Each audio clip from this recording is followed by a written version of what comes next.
Well, greetings everybody, and welcome to this week's edition of the Inworld Review.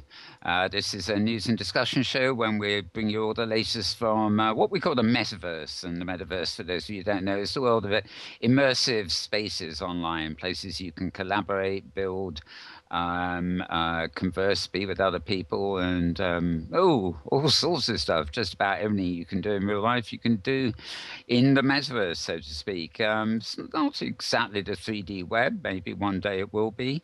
But it's part of what I like to think of as changing the metaphor from pages to spaces. And with the advent of a lot of so-called VR technologies, we are moving just maybe, a little bit closer to that point. Anyway, it's this week. It is currently the 16th of October of the grand old year 2016. And we are, of course, closing in towards the end of the month, which is Halloween, which seems to be the thing all about us in the various virtual worlds we cover. And I will warn you in advance, there might occasionally be a wolf howling in the distance behind our set, which means it's getting very close indeed. But we're not concerned particularly about Halloween today. We're going to be looking at all the week's news that's gone by and the stuff that's coming up. Before I do that, I'm going to introduce everybody who's here today. Well, for those of you who don't know me, my name is Mal Bones. I have a Twitter stream, host this show and various things. And next to me on my right is my regular co-host, Maria Korolov, from an online paper called Hypergrid Business. You may be familiar with her. So welcome, Maria. Hello, Mel. Thank you for having me. Next to Maria, in the same direction, he's multitasking, running all our cameras for the show, but he's also sitting here because he's a great conversationalist, and that's none other than James Outloud. So welcome, James. Oh, thank you so much, Mel. I really enjoy it. And finally, last but not least, so to speak, we've got today's guest. He'll be very familiar to regular viewers. He's often with us, every few months or so we get him back. And his name is his name is Kevin Feenan, but his avatar name is Felon Corrimal, and I never know, as usual, I never know which to do. He is, of course, responsible for Rockcliffe University Online, which is in both Second Life and on the Avacon grid here on the Hypergrid. And he's also the man, the man behind, amongst many other people who he works with, of course, VWBP, which is the Virtual World's Best Practices in Education Conference, which is coming up in March, April next year. And I know one of our camera shots is on the logo for that, so you'll probably see it from time to time. Anyway, I'm just going to call him Felon until I forget and call him Kevin. Welcome, Felon. Great. Thank you very much. Right. So I think without further ado, obviously Maria and I and James to a certain extent will be bringing you our news headlines as we go along, starting with the hypergrid and then moving into more sort of 3D tech and stuff. But as usual, we're going to sort of start with our guest because obviously there are particular things going on that front. Now, I guess you did tell me that Rockcliffe is going to be doing some other things shortly, Kevin, but I'll see if that again. You are Kevin again now. Right? But just don't call me late for dinner. That's all. Yeah, fair enough. Fair enough. But before you come to those, I think we should have a little refresh on Virtual World's best practices in education. You, of course, have your call for proposals out there now. I should tell listeners, by the way, that the call for proposals for OSCC, the Open Sim Conference, is now closed, so don't get me confused. But the call for proposals for Virtual World's best practices in education is open, isn't it, Kevin? It's been open a while, and you're going to be sending out other call proposals for some other stuff shortly, aren't you? Sponsors and stuff. Well, the call for proposals just went out a couple of weeks ago. Yep, Mm. and it goes through. I have to go back and double check because, to be quite honest, I'm really bad at remembering dates myself. Yes. But it'll be open for a little while, right? For at least till the end of November. But we also have our call for sponsors, which is going out now. It's going to be going out sometime this week. So we're going to be looking for people to help obviously offset the cost of the conference. We've sort of been proud of the fact that because of our sponsors, we've been able to make the conference free of charge for anybody that wants to come and attend and present. So that's a huge thing to us. So we're hoping that people are going to help contribute towards that. While conferences like this are, the cost of these things are substantially reduced from doing a real life brick and mortar conference. They're not free. So it's we've been fortunate enough that our sponsors have been able to cover our costs every year that we've had this, and we're hoping that our 10th anniversary coming up is going to be no different. Great. Now, I think we discussed this last time we were on, but there's no point in not reminding people. 10th anniversary, that is quite an achievement in itself. But of course, this year's conference is going to be extended to a certain extent with this new science fair, isn't it? We were hoping that we would be able to do the science fair. We put out a request for basically information for participants over the summer, and unfortunately we did not get a lot of responses back to it. So we're sort of rethinking the concept right at the moment. We are introducing some new formats for this particular year. So for example, we're going to be having several different interviews with people this year in addition to our keynote speakers. And we are hoping to still do something with a science fair type program. But we haven't got that fully sorted out yet. I think one of the problems that we've run into is that while there was a lot of interest in the idea of a science fair when we were having the conference, as people were sort of wrapping up for the year and what have you, there were two different things going on. One was, everybody was busy with, getting their grades and everything else in. But the other was that people were just not sort of envisioning what a science fair could potentially look like. So one of the things that we're working on right at the moment is to try to work with a few different groups to try to do sort of like an exhibition of what a science fair could potentially look like inside an immersive environment, and then actually sort of get.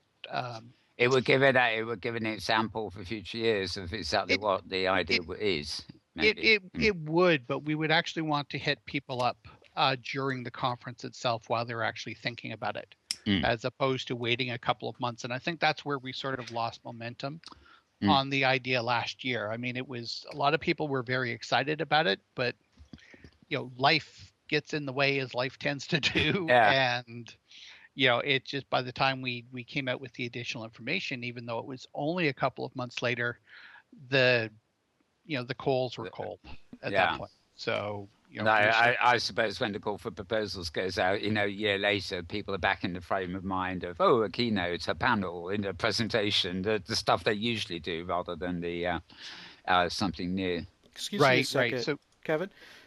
Your voice disappeared for a second, and I came back, but I wonder if you could toggle your microphone in the viewer. In the viewer? Okay. Yep, that's fine. That's fine. Is that better? Okay. Yes. Yeah, your lips are moving. Yes, that does help. All right, there we go. Thank you. Shows how carefully I was looking. Right. Okay, now, that's all great. We'll give out the addresses for all that stuff in a while. We had Wisdom Seeker on the show a couple of weeks ago, and I was very pleased to see that she also has the whole brain health thing going on over on Avacon, of course. I don't think she's directly connected to you, but I think she's sort of next door to you on the Avacon grid. But you, I don't know whether this is Avacon or Rockcliffe in Second Life, but you did mention to me that there are a few things coming up in the next couple of months that may be of interest. Yeah, I mean, as you know, I mean, Rockcliffe has been around since about 2008. And, well, actually more like 2006, to be quite honest. But because, I mean, we had our first course back in 2006. We officially incorporated in 2008.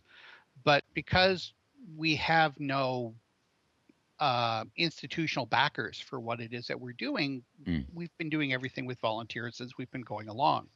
So as people have come and gone, we've tried to build up as best we can. Well, we're at the point now where we're going to start opening Rockcliffe up to membership starting in November. And initially, we're going to just be sort of doing some tapping on the shoulder of a few people to come in and help us do some beta testing with everything that we have. But over the next year, we're going to open up things to full charter members. And then we're hoping that things will start to snowball a little bit from there. So, you know, we're sort of looking forward to that because we've got, there's a lot of things that we've been doing in the background as preparatory work for offering continuing education units, for getting our certification with IACET, which is one of the main accreditation bodies, and then extending that to other accreditation standards. Right, as we go forward. So, you know, there's lots of things that we've been in preparations for, and they're going to start. You're going to start seeing a lot of information and marketing on that particular in those particular areas as we go forward. Wonderful.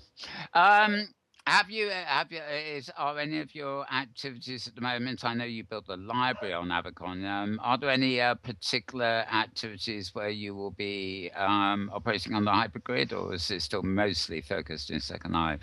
No, we're actually going to be moving more and more things over to the hypergrid. So while Second Life has always sort of been our base of operations, in Kitely right at the moment, we do have a Rockcliffe campus, although it's not staffed right at the moment. But one of the things that I'm hoping to do with Kitely, and you know, we may examine this in terms of other grids as well, but one of the things that we want to do is we want to get into the examination of research topics and being able to prototype different scenarios. So, for example, if we're talking about things such as environmental awareness, greenhouse gases, how do we actually go about tackling some of these problems? One of the things that we're looking at is to start to use virtual worlds in order to prototype different solutions to these particular challenges. So being able to bring experts from various different disciplines that wouldn't necessarily be talking to one another. Sure. And being able to go to them and say, hey, you know something, we think we see some, I hate to use the word, but I'm going to use it. We see some synergies here between what you guys are doing over here in this research area, what you guys are doing in this area. Yeah. Wouldn't it be cool if, like peanut butter and chocolate, we brought these things together and we talked about this a little bit to, you know, see whether or not we got something that, you know, could potentially go somewhere. And so we're hoping to do a lot of that. We're hoping to do to really, from both a research and from a prototyping standpoint, we're hoping to really focus on a bit of a niche area, which is looking at interdisciplinary topics inside research, technology, and development. Oh, that's wonderful. I very much sympathise with that. At the moment, I'm trying to put together a panel, and I'm sort of fine-tuning how to pitch it because I don't want to be sitting in the middle of a war. You know, bringing people together, you know, across disciplines and things, and getting them to look at the worldview, as it were, is an admirable thing to be doing. I think, in a way, just as we engage with people all over the planet in different spheres in virtual worlds, you know, that is something we are brilliant at doing in these spaces.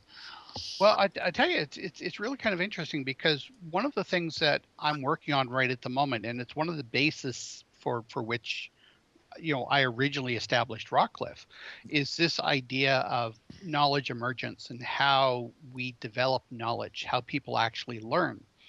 And so there's a lot of things that I've currently got papers and roundtables and what have you in the work to do. So, for example, the um, AACE. Geez, I got to go back and remember what the heck the actual acronym stands for. But they're having the Association for the Advancement of Computing in Education. There we go. So they're having their big eLearn conference in November in Washington, D.C. And as part of that, I'm bringing to one of their roundtables this idea of a just-in-time knowledge framework. And one of the challenges that I've had with that, and I've been discussing this with various people inside the education field, is that there's a lot of things from economics and from business and from psychology and sociology that I'm bringing into that particular framework. And it's driving the education people that I'm talking to nuts, because they're sitting there going, but that's not part of our discipline. And I'm like, I know it's not part of your discipline. This is why this is an interdisciplinary approach to education, learning, and using technology to advance the way we develop knowledge. And it's been a frustrating process to a certain extent, because part of it has been a challenge in just trying to define terms in terms of being in having the capability to talk to different people in different disciplines. Yeah. Because while we all speak English, we're all speaking a different language. Right? Yeah, I'm with you.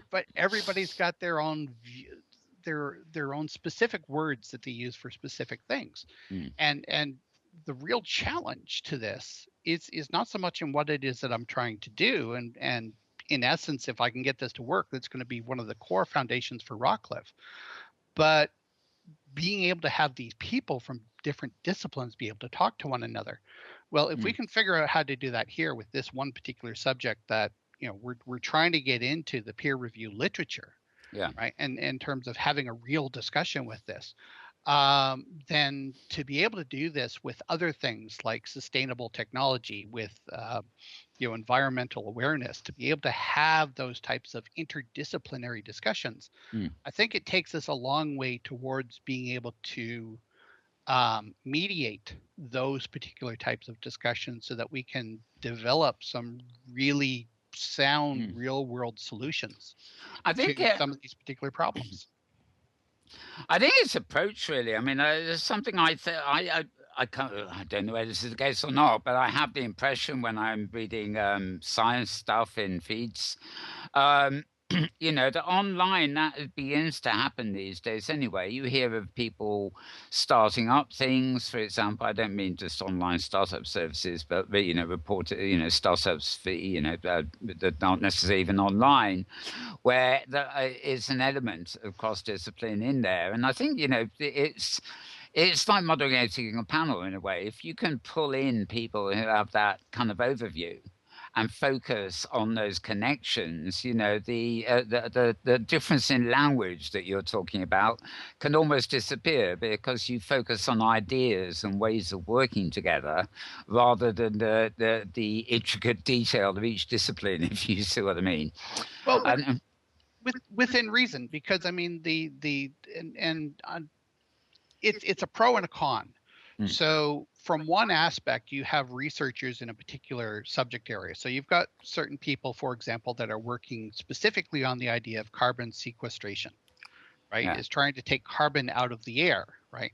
Yeah. Well, one of the things that fascinates me about this, right? So I'm going to go off education for a moment. I'm going to get onto my ecology soapbox, right? Yeah. So one of the things that fascinates me about this is the fact that carbon dioxide is absorbed 50% more inside water than it is in air. Yeah. And the whole reason why and I think you saw there was a bit of a false story that came out earlier this week, which was talking about the Great Barrier Reef has died, right? And they've subsequently come out and said, no, it's not dead, but it's gravely wounded. Yeah. It's sort of like, okay, great, thanks for the good news.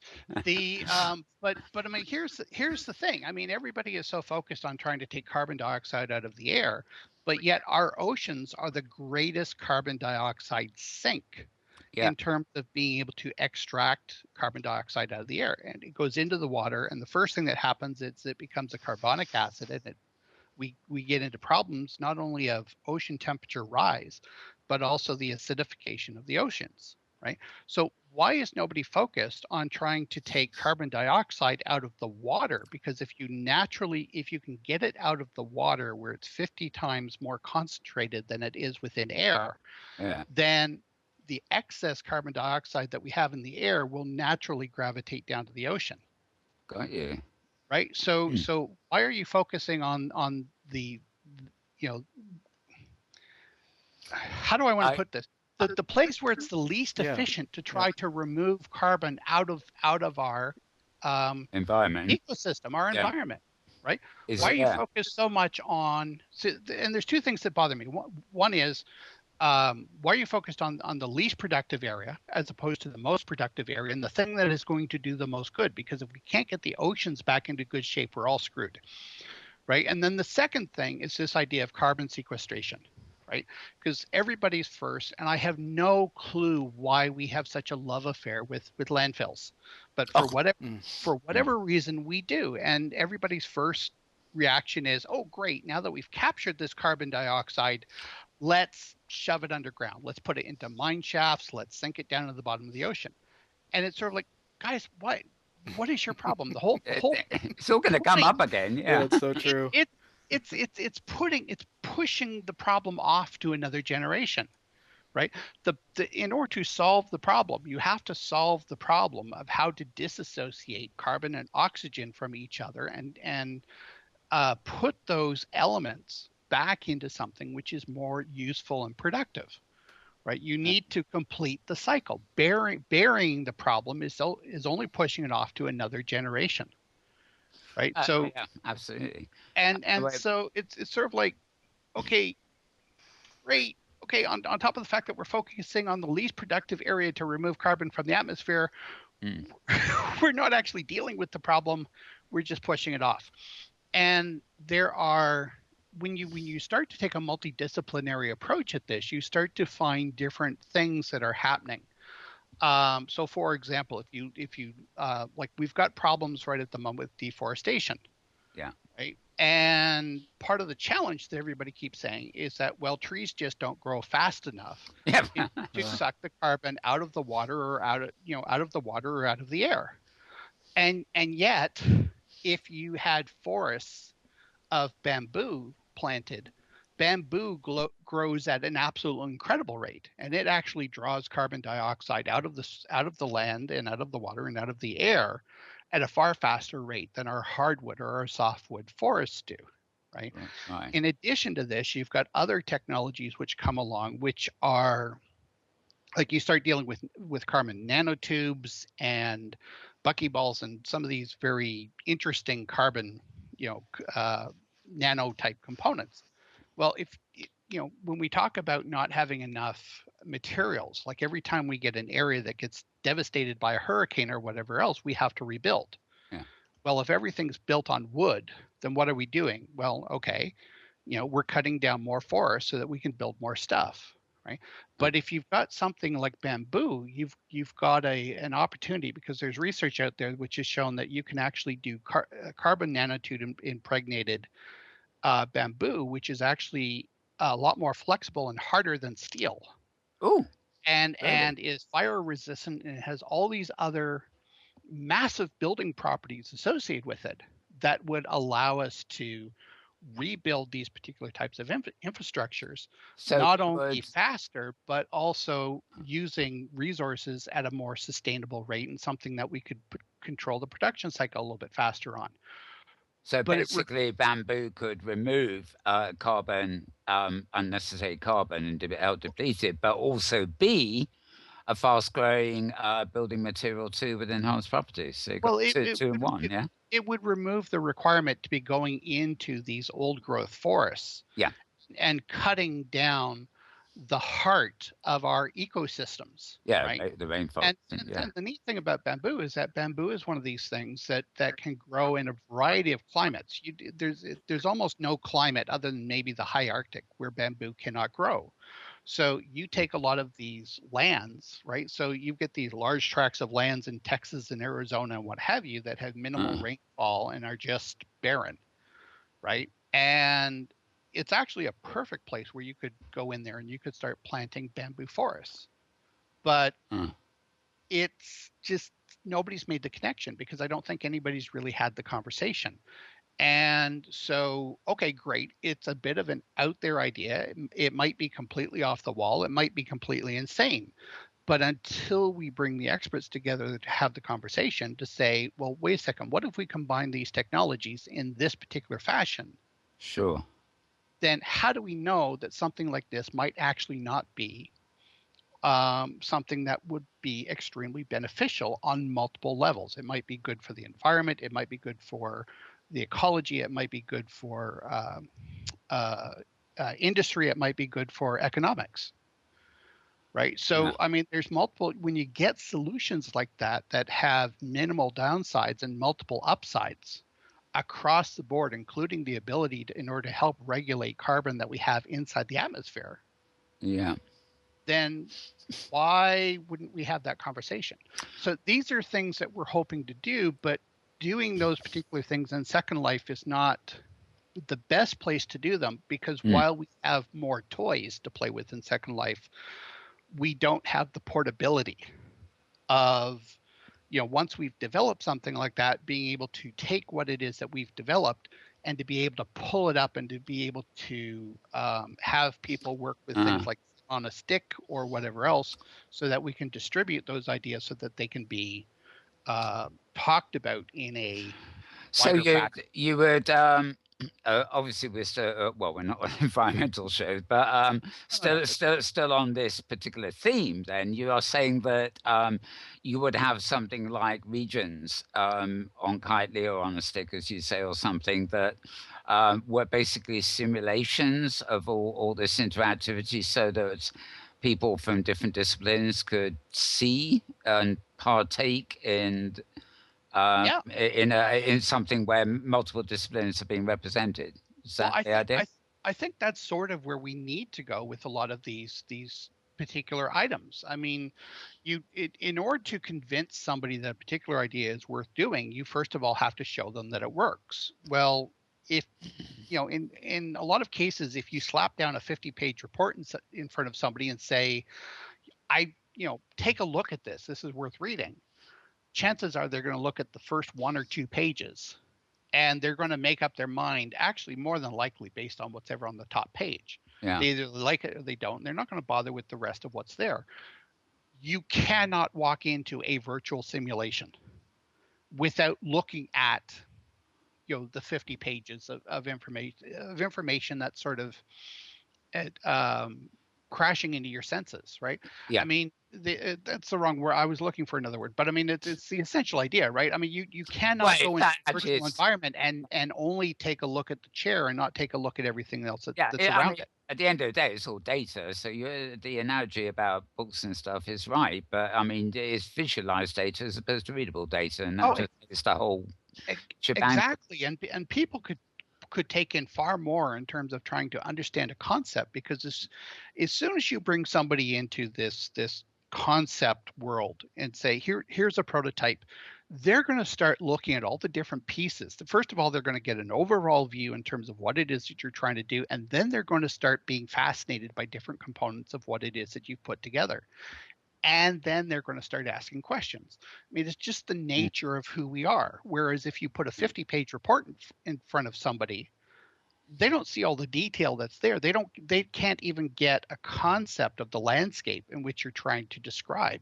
And the chances that you're going to do it in the first 2 paragraphs in order to capture their interest, right, are between slim and none in a majority of cases. So this is where I'm thinking, and I've always thought that virtual environments like this have huge potential to get across very complex ideas, especially ideas when you start combining things from multiple disciplines across different branches of science and economics and industry and material management and all these other things.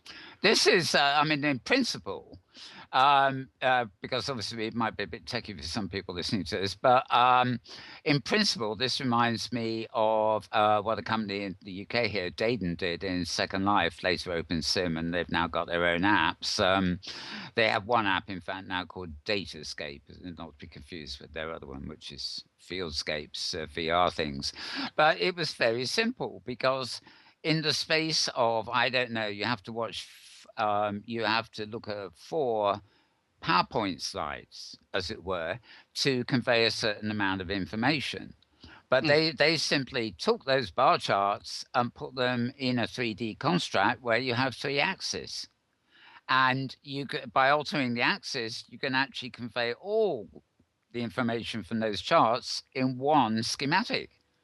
And what you're talking about really is that taken to a much greater level. We're not just talking about turning a PowerPoint into a 3D model. We're talking about multiple 3D models and how they interact with each other. And that is just perfect for, what we can do here. Well, and this is where I'm hoping to be taking Rockcliffe over the next 10 years, right? Because the getting to the point where we're sort of bringing faculty members or we're getting educational people involved with what we're doing is really just sort of the first step, right? I mean, it's part of it is to drive the conversation. Part of it is to drive the ability to collect information across multiple disciplines so that we can start taking a look at a lot of this information from a holistic standpoint and say, where are the connections we're missing? And having that ability to then to take some of the more interesting ideas, represent them as a virtual prototype, and then extending the conversation even further within a type of research setting. That to me is one of the most powerful things that we can bring to the table, and it's actually one of the things that, in addition to this just-in-time knowledge framework that we've been working on, right? This is where some of this stuff is going. The framework is going to help inform the discussions, which are going to help drive innovation, right? And that's part of the Rockcliffe model that we want to develop. But to do it, we need to start getting members on board, and we have to start splitting up the idea of collection of information on data sources and these other things, right? So. Now you mentioned Kitely, of course, but I mean I know from previous conferences of yours that one year, for example, you were in a now defunct world called Cloud Party. You've always been up for sort of seeing what is on offer on other platforms. I remember last time you were here, we got into a long discussion, which I don't think we want to go into again, about the nature of physics and how poor the physics engine was. Oh yeah. That'll be solved as we go along. But the advent of all this new VR technology, which we cover a bit now too. Obviously, you've got things like PlayStation coming out, which are probably going to extend the consumer audience no end. But I think it's still touch and go how many people in the real world are going to keep wanting to strap on these, helmets. But in the area of industry, as opposed to just business use, they are already making great inroads. I suppose it's like, the military have been using simulations for ages. They're now developing things where you can put an Oculus helmet on, which isn't expensive for an engineering company to buy a few of them. And they put their operators into environments where they can see more, than they could in reality. So it's the equivalent of having magnifying glasses and looking at a circuit board, but instead you actually replicate the circuit board virtually and you link it to the real thing, and the engineers can go in even deeper. And it strikes me, when we're talking about this multidisciplinary simulations and stuff, that in the academic environment, and certainly if there's any engineers and things involved in sort of thrashing out these ideas, then you might well be talking about extending into kind of environments that could be used with the 360. I'm I don't use surround vision. Maria will kill me. 360. Thank you. Thank you. Yay! Because I'm not saying it can't be done in Gately or in OpenSim, but there's lots of possibilities here that have never been investigated yet. Because they are heavy investment sort of jobs to modify the environment. But they are, and but one of the things I'm hoping is, and so now I'm talking real long term here at this point, because we don't have deep enough pockets to do what I would really like to do, right?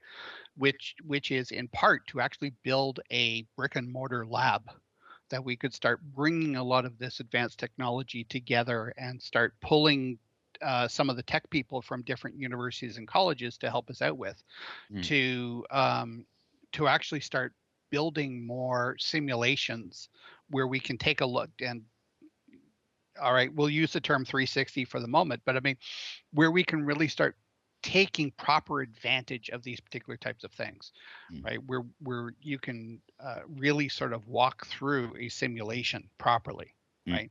And that's the holodeck kind of thing, really, isn't it? Yeah, but I mean, right now it is for the lay person, right? It is expensive, right? Oh yeah, for the layperson, for sure. The average teacher is not to go and pick up 30 or 40 or 50 VR glasses for their class so that they can do these particular types of things. And even if they did that, there still requires to be a small army of programmers to create the virtual simulation to work within. Sure. So we still have more tools that need to develop, and the cost on some of the technology still needs to come down, but it doesn't mean that we shouldn't be planning for that when we get there. And that's what it is that we're doing as part of Rockcliffe as we're moving forward. This sounds like an idea for a long-term kind of a Kickstarter thing. I mean, with all these, for better or worse, well, of course, it tends to be commerce, but, we read about, venture capitalists who've got just too much money to throw at anything that says VR. Hey, and send it my way. Send it my way.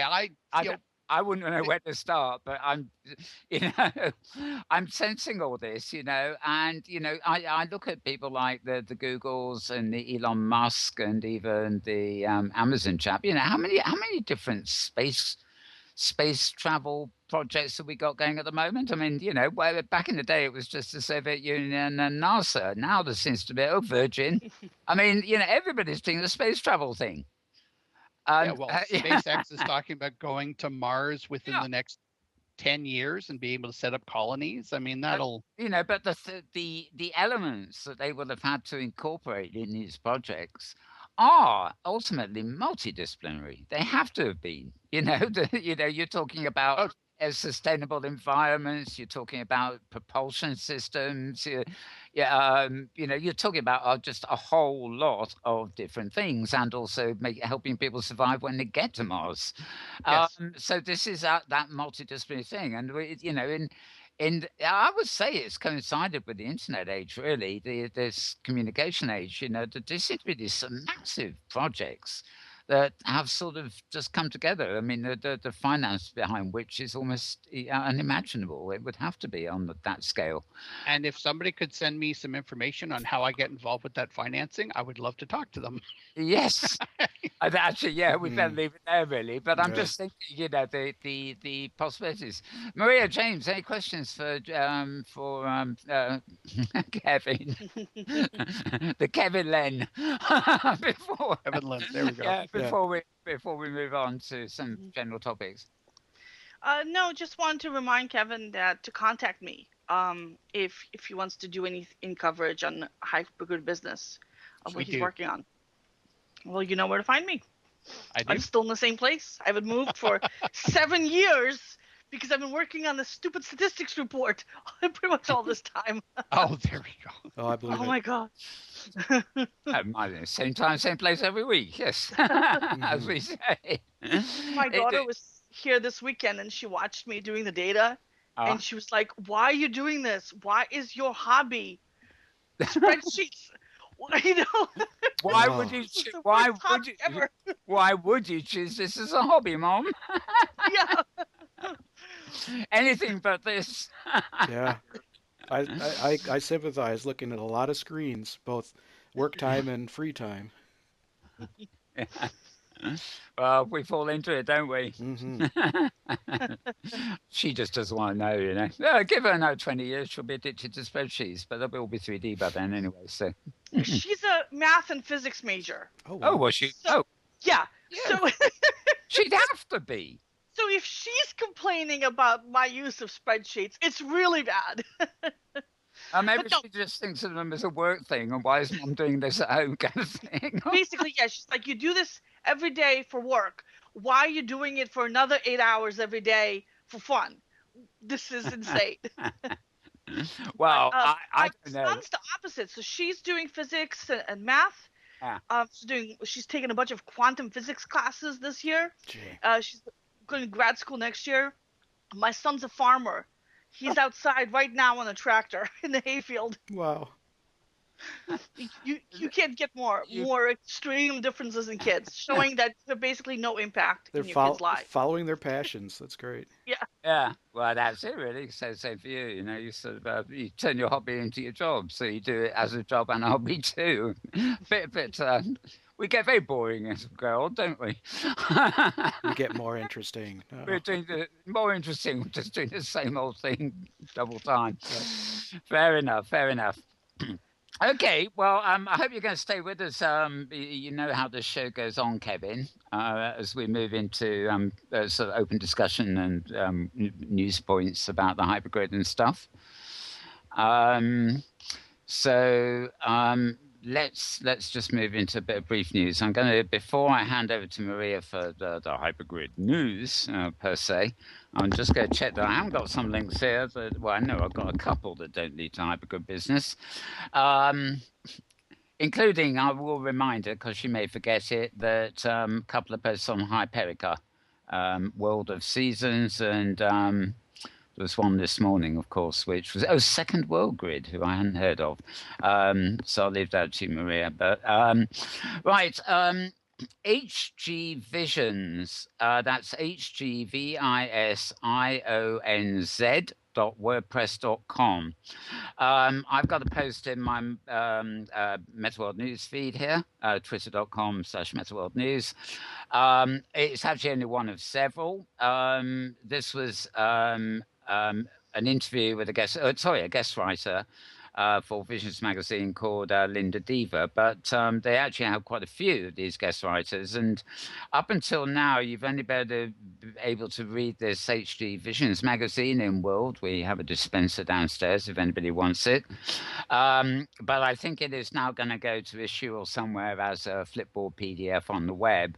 But that site, hgvisions with a z.wordpress.com, has now been reprinting a lot of key interviews and guest writers that they've had in the magazine over the last year or two, and some very interesting stuff there for anybody interested in places on the hypergrid, but also just things going on across the hypergrid. So some nice little articles popping up there in reprint form.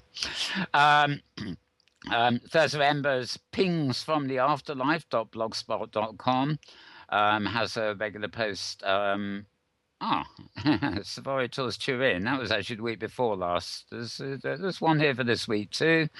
Here we are. Safari goes past, present, and future. And you weren't there, James, this week, but there was quite a nice safari tour, and you can read all about it at pingsfromtheafterlife.blogspot.com. DanielVoyager.wordpress.com also has a report on the Relay for Life weekend. And their schedule, which is actually happening right this weekend in the grid called Inworlds with a Z. They're not hypergrid enabled. You probably know them. We've had them on the show quite often. They're an open sim grid though, and they've been having a whole Relay for Life fundraising season for quite a while. But they're actually having the official relay weekend. And DanielVoyager.wordpress.com has a little roundup of that. And flipping the page again, no, that's actually about it for the hypergrid. There's probably other stuff that I can't see in front of me, or it's gone to the wrong feed by mistake. But in the meanwhile, I'm going to hand over to Maria for all the hypergrid open sim related stuff from her. So, Maria, take it away. Okay. All right. The big stats report out this weekend. But before we go into that, just a quick note that the grids that were hosted in Florida are what came back up without any problems after the hurricane passed. Yeah. And that was DigiWorld and the Great Canadian Grid, which we're on right now. Exactly. We're here, I think. They all had backups, including in Ohio, which, no hurricanes, I think, ever get there. And they also took down the servers as a precaution before the hurricane hit in case there were power fluctuation and outages. Yeah. So that way, when the computer goes down suddenly, sometimes you lose data or something, it can be a pain to restore it. So they took it down the good way and they brought it back up the good way. So nothing was lost and nobody was hurt. No digital residents were hurt as a result of the storm. You mentioned HG Visions. So we ran a little press release from them about their new issue. They're focusing on Halloween and Oktoberfest, and there's information about who to contact if you're interested in writing or otherwise contributing to them, or if you want to visit their headquarters on Third Life Grid. And the stats reports. So first of all, every month for the past, 7 years, I haven't missed a month. It is insane. I have been tracking the statistics for the 300 or so OpenSim grids that are now public grids. And there's some crazy number, like over 1,000 total grids in my database. And I also check if any of them have come back up. A lot of it's automated. I've been automating more of it every time. 1,191 total grids by database. Ooh. Checking to see if closed grids are up. That's been automated, so at least that saves me a little bit of time. And some grids have been fixing their stats pages, so I can automate the scraping of that as well. I'm still in the process of improving that. But it's still a huge, huge amount of work to deal with this every month. If anybody wants to volunteer and take this on, I'd be so happy. Especially if you know the FileMaker database and are good with spreadsheets and making charts.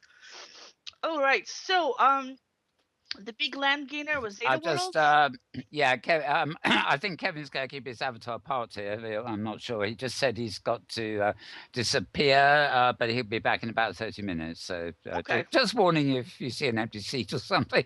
Okay. We'll see you in a bit, Kevin.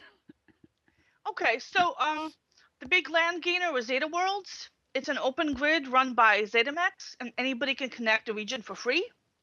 And they went from 200 to 1,500 regions over the course of this past month. So I'm assuming that they added some VAR regions and did other things there. It's very easy for an open grid to add regions because people could just connect them for free. So some of the largest grids tend to be open grids, or those that use a lot of variable size regions, which also have less of a burden on servers. They also upgraded their asset server, and their active user base also increased. And ZetaMex is continuing to work on their website. They still don't seem to have an option to buy hosting from their website, and they've been under construction for like 2 years now. They used to be one of the top 3 hosting companies, and I'm having trouble recommending them these days because I don't even know how you would go about renting a region from them. And I hope that they fix it because we do need more choices in hosting providers in OpenSim. Virtual Worlds Grid also was a big gainer with 896 regions, but that's a paper gain. They previously counted up the VARs. Last couple of months, they didn't count their total land area. Now they fixed their stats, so they're counting it again. So they've got over 1,000 standard region equivalents. And for people who don't know this, in OpenSim, you can group regions together as a variable sized region, so there's no border crossings. So it's really convenient, super convenient, kind of like the way mega regions used to work before. Except the only difference is the main difference is previously when you had 4 regions clumped into a mega region, each of those 4 regions had a different name. Now, when those 4 regions are clumped into a variable sized region, they just have one name on them. So if you just look at the named regions, it looks like your land area just cut in 4. You went from 4 regions to 1 named region, but the land area and the prim counts actually stayed the same. So this is why when I look for grid statistics, I ask all the grids to give me the total land area, not just the named regions. Like, for example, you could have a 1,000 region grid, and if it's all one giant var region, it will come up as one region, even though it's huge. So so this is something that I recommend that grid owners fix. Not all of them have, and some grids are still undercounting their land area. And if you are one of those grids, please let me know so I can get those stats from you manually every month, or just add them to your website. Some grids don't want to feel. Some grids think they're tricking their users if they show total land area instead of the number of named regions. And for those, I recommend that you just have both stats up there, the number of named regions and the total land area, to make that clear that you're not trying to fool people into thinking that you're bigger than you are.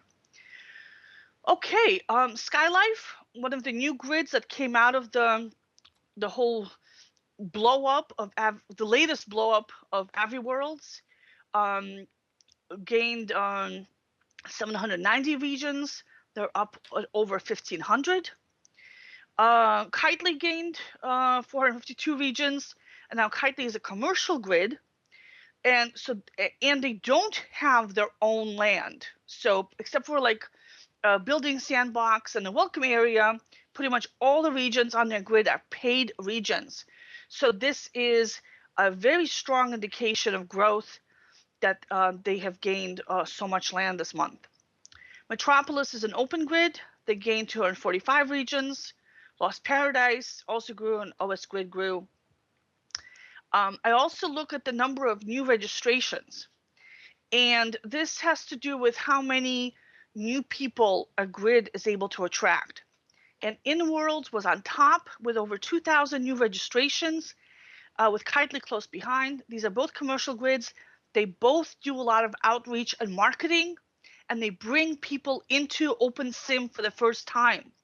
I do not want to see anybody complaining about Inworlds, because they bring more people into OpenSim than any other grid, and their users do travel to other grids, because once you learn how to set up a viewer for one OpenSim grid, it makes it very easy to go to other grids. On average, Inworlds users visit 4 other grids each, so they definitely are bringing people in.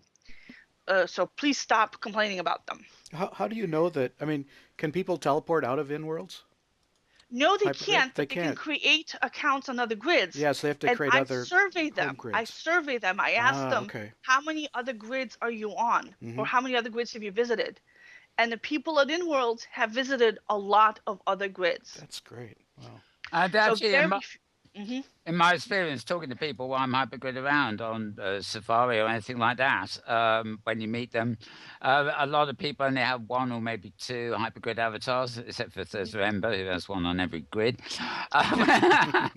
But talking to them, many of these people, unless they've come direct to Canada from Second Life or something, they do actually frequently have an Inworlds avatar.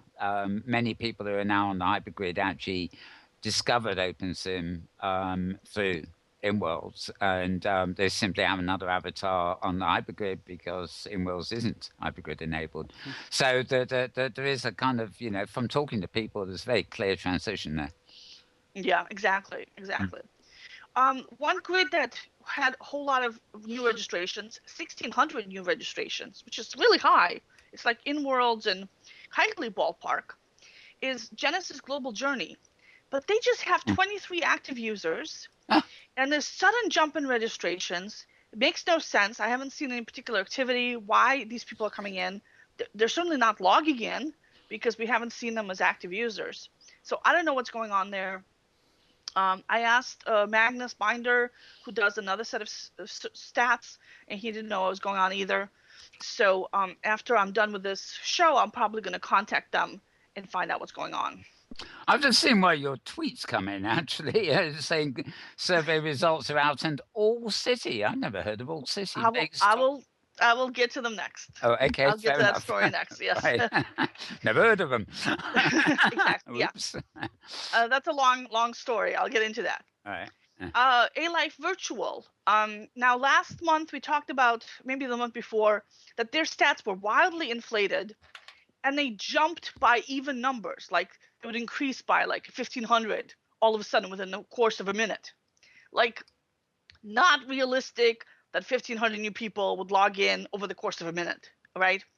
So there were several of these sudden jumps over the past few months that Magnus keeps track of grid stats like minute by minute. So you could actually see these increases. And he was like, this is somebody going in and changing the stats manually. This isn't real people logging in. So I'm not including them in the total. And you mentioned survey, and the survey kind of bears that out. They had very few, like almost no responses at all. So if they do have users, they really don't exist, or they're keeping their ghosts. Okay, popularity.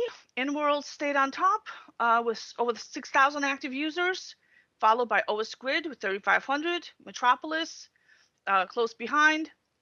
Island Oasis, DigiWorld's Kitely, Lost Paradise, Great Canadian Grid was in the top 10, Craft, then All City, then Logicamp. All City is a Brazilian grid, one of the grids that came out of all the recent problems that AviWorld was having. Now, not directly as a result, but because of all the ups and downs, several new Brazilian grids have been formed over the past year or so, maybe a little longer, Virtual Brazil and a whole bunch of other ones. All City is the one that seems to have stuck and seen the most growth. Their Portuguese language, they had over 800 active users this month. They're hypergrid enabled. They're busy. Their people answered surveys. These are real people. This is organic growth. So it's very interesting. Because they're Brazilian, you might not see some of their social activity in the English language media as much. Yeah, cool. Which was the case of course, for AviWorlds as well. Because the people are Brazilian, you didn't see them interact in the English language, Facebook and Google Plus posts, and I have no way of finding the Brazilian ones because I don't know how to search for Portuguese things. Okay, if somebody wants to let me know, that'd be great. The hypergrid continues to grow with respect to closed grids. And this is interesting because I mentioned Inworlds before. They are a closed commercial grid, which is why people sometimes get annoyed with them. You can't hypergrid from Inworlds to other grids. Now there's a lot of other closed grids as well. Currently, I'm counting about 50 other closed grids. 44 other closed grids. School grids, commercial grids, role-playing grids, things like a sex grid or some other like unique, like a gay and lesbian lifestyle grid might want to be a closed grid for members' privacy in some countries where maybe it's illegal. So even grids that are using an incompatible physics engine. Well, Sorry. No, that wouldn't affect hypergrid connectivity. That has no effect on that. But Inworlds had, of all the closed grids, Inworlds had 83% of the traffic. Then all the other closed grids combined had about 1,200 active users total. And Dream Nation had most of them, and they're a closed grid. They're invitation only, so it's a very tight-knit community, and and basically it keeps maintains a high level of stability and comfort for its users because like everybody knows each other and stuff. But they're closed, and they were in second place. Then Adult Grid, which is adult content. Then Virtual Highway. Islands of Enlightenment is an educational grid. They have 127 users, up from last month's 8 active users, probably due to because classes are now in session. All the other closed grids had 25 active users each or less. So if you are considering opening a grid, unless you have a very good reason to be closed, like you have unique role-playing content or unique adult content or your school grid or a company grid, it makes almost no economic sense for you to be a closed grid right now. Yeah. Because you can't travel to other grids, so your residents don't have the benefit of the wider community, wider content, and so forth.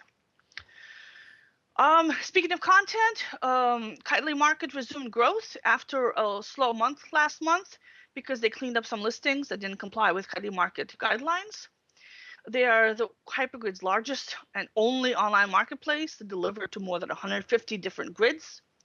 They're offering more than 8,000 products in 15,000 different variations, and more than 2/3 of all their content is exportable to other grids. That means that if you're a resident on another grid, you can have content delivered directly to your avatar on another grid. Or if you live on Kitely, you can have stuff delivered to your avatar, and then when you teleport out to other grids, you can bring that Kitely content with you. A unique feature, super, super popular on a hypergrid. A lot of people tell me that they go to Kitely Market first to get content, including me, because it's so convenient. The prices are reasonable. There's a wide variety of things on there. I heard from some residents of Avenation wondering what was going on. So I contacted the owner, Melanie Thielker, to get the scoop. It suffered a catastrophic data loss on July 4th and has been down since then. The owner decided to switch hosting providers at the time. She didn't lose any data because they had backups, but the migration took a little longer than she expected. In fact, took quite a bit longer because it's still down. And she says it will take like at least another 2 months before it comes back up again. She's also taking this opportunity to change the way how the grid runs central services to make it more efficient. And then she also said that Avenation doesn't feed her anymore, so she has to have a day job in order to live, and that is cutting into her time as well. Avenation used to be, like, for a while was the most popular grid on the hypergrid. It had like over 9,000 active users at one point back in 2012. It came down to like less than 500 active users in late spring, and it's been shrinking pretty much continuously over the past 4 years. It's a commercial grid, but it's a closed grid. It's not as big as Inworld's. So given a choice, if you're going to stay on a closed grid, do you pick Inworld's with a lot of people, a lot of stuff going on, or Avenation, which isn't that big and doesn't have a lot of stuff going on, and and you don't have as many friends, so people over time kind of drift to the larger grid or to the hypergrid. Sure. So it's been hard for the grid. She is a core developer of OpenSim. She did help OS Grid get back from their outage a couple of years ago, and then recently again when they had some server problems. So she's been contributing quite a bit to OpenSim in general, and she's the official spokesperson for the project. And then she's helping to organize the OpenSim Community Conference this December. So this is a busy, busy woman. Yeah, she is. Actually, I'm going to interrupt here because there was I would have mentioned it in a minute. Okay, before we lost our connection, I just happened to mention that osgrid.org tweeted about 3 hours ago that there is a new release of the OpenSim core code available today. It's part of the 0.9. They report that all the time. Every time they have a new experimental release come out, they post that. They're always testing new code. So like every few days they have something like that coming out. Okay, fair enough. Well, we were talking about Melanie, Abbey Worlds, and of course the core group there. So back Right. to Maria. Yeah. Okay, so in my story, I talked about so that was it for Avination. So I also talked about Avi Worlds. And I have to update the story because Alex finally got back to me. So they went back down when I was doing the stats, but apparently it wasn't like down. It was just he was just doing some server maintenance. So it wasn't like closed again. Yeah. So I didn't go from like 9 closings to 10 closings. I just kept it at 9 closings because it wasn't like an official closing of the grid. Now, in an official closing of the grid, in the past, they have tended to close down all the social media accounts, close down all the content. They would wipe it. They would make an announcement. Well, Alice would make an announcement saying, I'm done. I can't take it anymore. I'm leaving OpenSim forever. And people would start complaining about all their lost content and their money, and then he would complain to them, and there would be like a lot of repercussions. None of that happened. It was just small server outage. He's delaying his 10th anniversary close down. Yeah. So anyway, the grid came back up. This is a brand new grid without any of its old content, so it sucks if you're a resident. But like I said, a lot of residents have been moving to other Brazilian grids, including Virtual Life Brazil and Virtual Brazil, and as I mentioned, All City. And there's another Portuguese language grid that just launched, Second World, which has 111 active users already, and it's just up, and they've been promoting their grid. So yeah, there's a lot of options for Brazilians now. I don't think, I mean, I might well be wrong because I've been wrong every single other time that the grid has closed, but I can't see how he can come back from this. His residents now have other options. He's not the only game in town for Brazilians. And, after you've been burned 9 times, are you going to continue come back? Really? So we added a bunch of new grids to our database. I mentioned Second World. Discovery Grid seems really cool. I'm going to be keeping an eye on it and some smaller grids. And that was it for this month's stats report. Okay. Now, the other big thing I've been doing with statistics... That was great, Maria, by the way. Thanks. Thank you. Really amazing. Yeah. Then the other big thing I've been working on this weekend is the grid survey. This is the 7th annual grid survey. And this is where people rank their own grid, not other grids, just their own grid, and how good it is in content, security, support, and technology, and whether they would recommend this grid to other people. So I'm not like it's not like you're rating which grid is better than another grid. I'm just asking you how good is your own grid to you. So we had around 800 responses coming in, and DigiWorld had the most responses, and All City got the highest scores, followed by Franco Grid, Virtual Highway, DigiWorld, and Lost Paradise. Now there's a bit of controversy this time around. One of the Inworld businesses on YR Grid, which is a Bitcoin-enabled gaming grid that's based in Asia and in Europe, kind of a dual headquarters thing.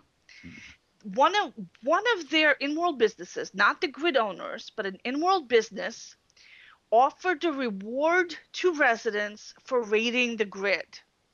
So he gave them some Inworld currency if they took the survey and sent him a screenshot of their response. So I was extremely concerned about this for 2 reasons. First, it's ballot stuffing. I don't care about that so much. The more responses, the better. But I am worried if the same person votes more than once because their responses skew the results. Yeah. And I'm also worried if people vote more positively than they would otherwise because somebody's seeing the responses. This is supposed to be anonymous. Yeah, fine. Well, it turns out that he did not reward people for multiple responses. You had to be a resident. You could only vote once. I still had to delete a few duplicates, and I deleted them. But the move actually backfired on them. And I was considering taking them off the survey altogether, but I kept them in because they got the worst scores. The people who were voting, I guess, were annoyed about being paid to vote, and they rated the grid badly. They had the lowest score for content, second lowest for community, fifth lowest for support, and second lowest for technology, and they had the worst overall score. So I've got two theories. One was that they were annoyed at people, making them vote. But I have another theory that most people who rate the grid rate it because they're really positive about the grid and want people to know about it. And a few people are annoyed about something on the grid and haven't left the grid yet. So it's not that annoying that they were going to go, but annoying enough that they want to complain about it. And usually when there's a lot of complaints about a grid, their traffic and scores just go down the next year, because that's a leading indicator of future problems on a grid. So this time around, people in the middle were voting about YR grid, who maybe would not have voted otherwise. And they were all like, and so that brought their average score way, way down, I think. So that this should be a lesson to other grids not to pay people to rate their grid, because it may not work out for you the way that you expect. Quite. I mean, if people are happy on your grid, you don't have to pay them to get their vote. Really? Now you might want to remind them to vote so that they are aware there's a survey going on, but paying them, not a good idea. So I also Digiworlds had the most responses with 82 responses. YR Grid was in second place with 80. Then Metropolis, OS Grid, Kitely, Dream Nation. Inworlds was actually 7th on the list, which is unusual because usually, since they're the most popular grid, they're at the top of the charts. And I suspect, there's two possible explanations for it. One is Inworld's residents aren't super excited about the grid, or Inworld's residents aren't reading Hypergrid Business and bothering to vote. But I also suspect that some of it could be due to the fact that while Inworlds still has the most users, other grids are catching up.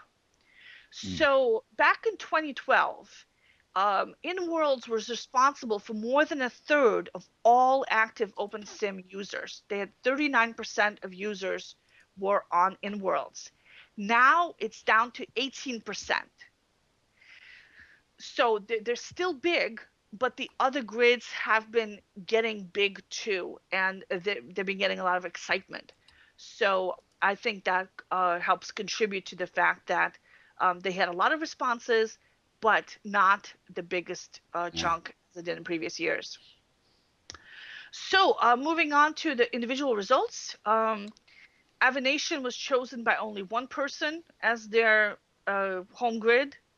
Last year, they had like a handful, so it's been sliding. I don't know if they're going to be able to recover after this latest outage. So because OS Grid was down for longer time, but they still had a lot of people voting and rating it. I mean, a lot of people voting and rating it back in 2014. But with Avanation, it doesn't seem to be. The other big surprise was the falling scores for the Great Canadian Grid. And I was surprised about this. So last year, its overall score averaged 4.7 out of 5. This year, it was down to 4.0. This is a really dramatic drop. And in another sign, like I asked people if they would recommend their grid, and overall, the average was 89% said they would. Only 74% on the Great Canadian Grid said they would. And more disconcerting, Overall, only 2% in OpenSim said they would absolutely not recommend their grid. On Great Canadian Grid, it was 14%. Oh, So this is a dramatic difference, and it's a very significant leading indicator that the grid should be aware of next year. That if it doesn't fix this, that it might see a turnaround in its active user base, because there's unhappy people who are still on the grid and are reading it, but they're extremely unhappy about the grid. Yeah, no, there was a lot of prompting for voting, because people didn't seem to be voting. But that's disappointing. Yeah, and the comments, in particular, on the Great Canadian Grid, last year the comments were almost all positive. This year, a lot of negative comments were coming in about availability, about the DDoS attacks, and especially about support. A lot of people were complaining about support, unanswered open tickets,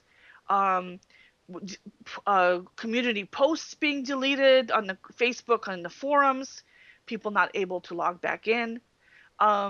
So there was a lot of that, and I have a representative sample of the comments, both positive and negative, in the article as well, if you're interested in reading more about it. So a very sad sign there. I'm very concerned about this, and this is definitely something you should keep an eye out for the coming year. Yeah, I think I'm a bit concerned about that too. But now, every year in the past, there have been some write-in grids, because the way the survey is, there's 15 grids you can pick from, the 15 most traffic grids based on the last stats report, and then you can also write in your own grid. Since there's like 300 grids, I'm not going to list all 300, because then nobody would take the survey, because they would die before they scrolled all the way down. Yeah, exactly. So, and I'd hate to kill people. So this year, the write-ins were Dream Nation, and I mentioned them before. They're a closed commercial grid with an invitation-only membership. And they had 56 respondents choosing it as their home grid, which is an extremely high number. And very positive comments. And Third Life Grid, which is a brand new grid, its owner is the well-known content creator Sunbeam Magic, who also is the publisher of the HG Visions magazine that you talked about earlier, and the founder of the OpenSim Everything Google Plus community. And Sunbeam has been posting events. They've had some holiday stuff happening, and they've been posting on social media. So they've become really active recently, and their user numbers have been going up, and they made a big splash in this year's survey. Yeah, I have a feeling that a lot of people, you were talking about Canada, I got the feeling that there's quite a bunch of people that just moved to Canada into the new Life Grid. Yeah, well, I didn't ask where they came from. Also, I do. Yeah, well, that's another question I have for you. When you receive I'm sad about Canada, obviously, but I'm not trying to. I'm not quite past blame or anything. But when somebody votes, and in this, is there a requirement that they're voting for their home grid, or could they be pretending to be? Could they be voting? Unfavorably in the comments for a grid that they're not isn't actually their home grid? Well, so the way it works is you're supposed to work for your home grid. Yeah. And I can see Google has a whole system in place for this, and so I can delete multiple responses. There were a couple of people who submitted multiple responses without an explanation. I emailed them and didn't hear back from them. I just deleted their responses altogether. So I do this, and if you vote negative for another grid, that means you can't vote positive for your grid. But also, I keep an eye out for all negative things, and I don't see any. I don't see any campaigns of somebody rating, really, really bad for a particular grid several times. Okay. So I do keep an eye out for it, and I have not seen that. Doesn't mean it can't happen. But I also have a feeling that when people vote for their own grid and they're happy about it, they give all excellence across the board. Mm. And when somebody submits a fake report, they're hesitant to make it too happy or too negative. Yeah. So they vote a little bit less than happy or a little bit more than too negative. You So get it also doesn't move the stats very far. so, yeah, you get the intuition when you read enough of them. You can, yeah, sure. Okay, also, no, I just wondered. yeah. So, yeah. So there's so there's you know, some of those checks in there, but the fact that you can't do, you know, stuff it, you can't have a bot voting multiple times, I think is the big preventive thing. And Google has a thing in place that people vote once and everything else. So for content, all city and virtual highway scored the highest. And as I mentioned before, YR Grid scored the lowest, even below my personal grid. Now, my personal grid is when I run a grid my home computer. The only content on there is stuff that, you know, I make myself, unless I bring in stuff from other grids. But there isn't really any available content there because it's a empty, you know, field that I just, you know, brought up. So obviously it's going to score really, really bad for content. And YR Grid scored lower than that. So Wow. a very bad sign there. For community, all city had a perfect score, and it was tied with Nearest Nook. And we've talked about Nearest Nook before. They've done well in previous surveys. They're a small niche grid for writers. They don't have a lot of residents. People usually teleport in. I mean, there's a few writers that have permanent homes on there, but they mostly hold events for writers, and it's a very close-knit community. And they scored, like I said, a perfect score for the community as well. And my personal grid obviously had the worst score because there's no community on my personal grid. It's just me standing, you know, on an empty region. Yeah. But YR Grid scored the next lowest. So again, for support, all city and virtual highway ranked the highest. OS Grid, a nonprofit, ranked the lowest because they don't have a paid support staff. A surprisingly Great Canadian Grid, which normally has a decent reputation, scored second lowest for support. Ooh. So very, very worrisome here. Lower than my personal grid, where your support is from you. So again, something for the owners of the Great Canadian Grid to keep in mind as they go forward. That That's so interesting. There's unhappy people out there. I wonder. Technology. Well, have I heard colloquially that the Great Canadian Grid is one of the grids that people come into the first time for OpenSim, and maybe they're just not used to the, I guess, dynamic nature. Okay. When the Great Canadian Grid first launched, Roddy Mackey, the owner, brought in a large number of people from Second Life with him because he had an existing Second Life community. And originally, for the first couple of years or so, it had great reports, stellar growth. They were one of the fastest growing grids. It looks like it got too big. He actually had to cap the number of regions this year to keep from growing too big. So it looks like he's just getting to the limit of what he can do with running a grid. Sure. Yeah, I'm tempted to try to stay neutral here, but I mean, there's that he does have staff now because he got a rather at one point for overdoing it. As you say, he's no cap on the residents, but there is a cap on the land, so it's not expanding. It's that's deliberate. It may be, you know, I know that after the DDoS attacks, which have nothing to do with the grid, you know, it was down for a while, and being a small grid, you know, getting it all back up and running was not easy. And also bringing the new defenses in has caused a few complications with hypergridding and people's IP addresses, which of course are recorded now. Even in the last short period of time while this survey has been going on, of course, it was, as you said, deliberately taken down to avoid the Florida hurricane damage. The problem with that theory is that DigiWorlds had similar outages. It was also down for the hurricane. I think there's the difference here is the amount of communication with residents, and the quality of that communication. Because people are willing to forgive pretty much anything in a grid if they know what's going on, and if they think that the owners have their best interests in heart and are working hard for them. Yeah. And if people are feeling left out of the conversation, then anything bad that happens, they will take it negatively against the grid.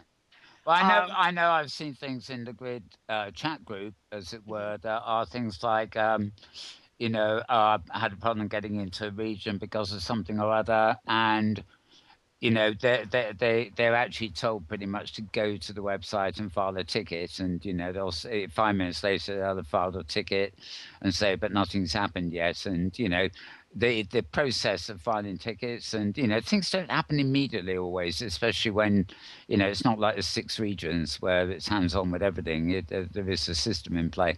I don't know. I'm not standing here. Obviously we're on Great Canadian Grid, but I'm not standing here deliberately defending that. I'm just going to try to come up with the possibilities. You are right, of course. DigiWorlds.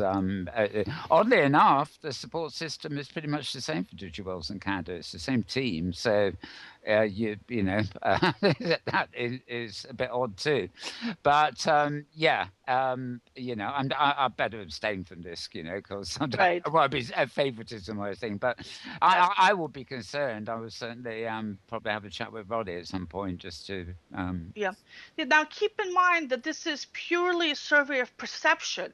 Yeah. Whether people perceive that they're getting good support or not. So on paper, the support might be equal, but because maybe it's a little bit more responsive, or it feels more personal, or there's even an automated message that comes back saying, yes, we got your note, we're working on it hard, or something nice, that they feel like more valued. So these can be very nuanced things that can make people see things more in a negative light or more in a positive light.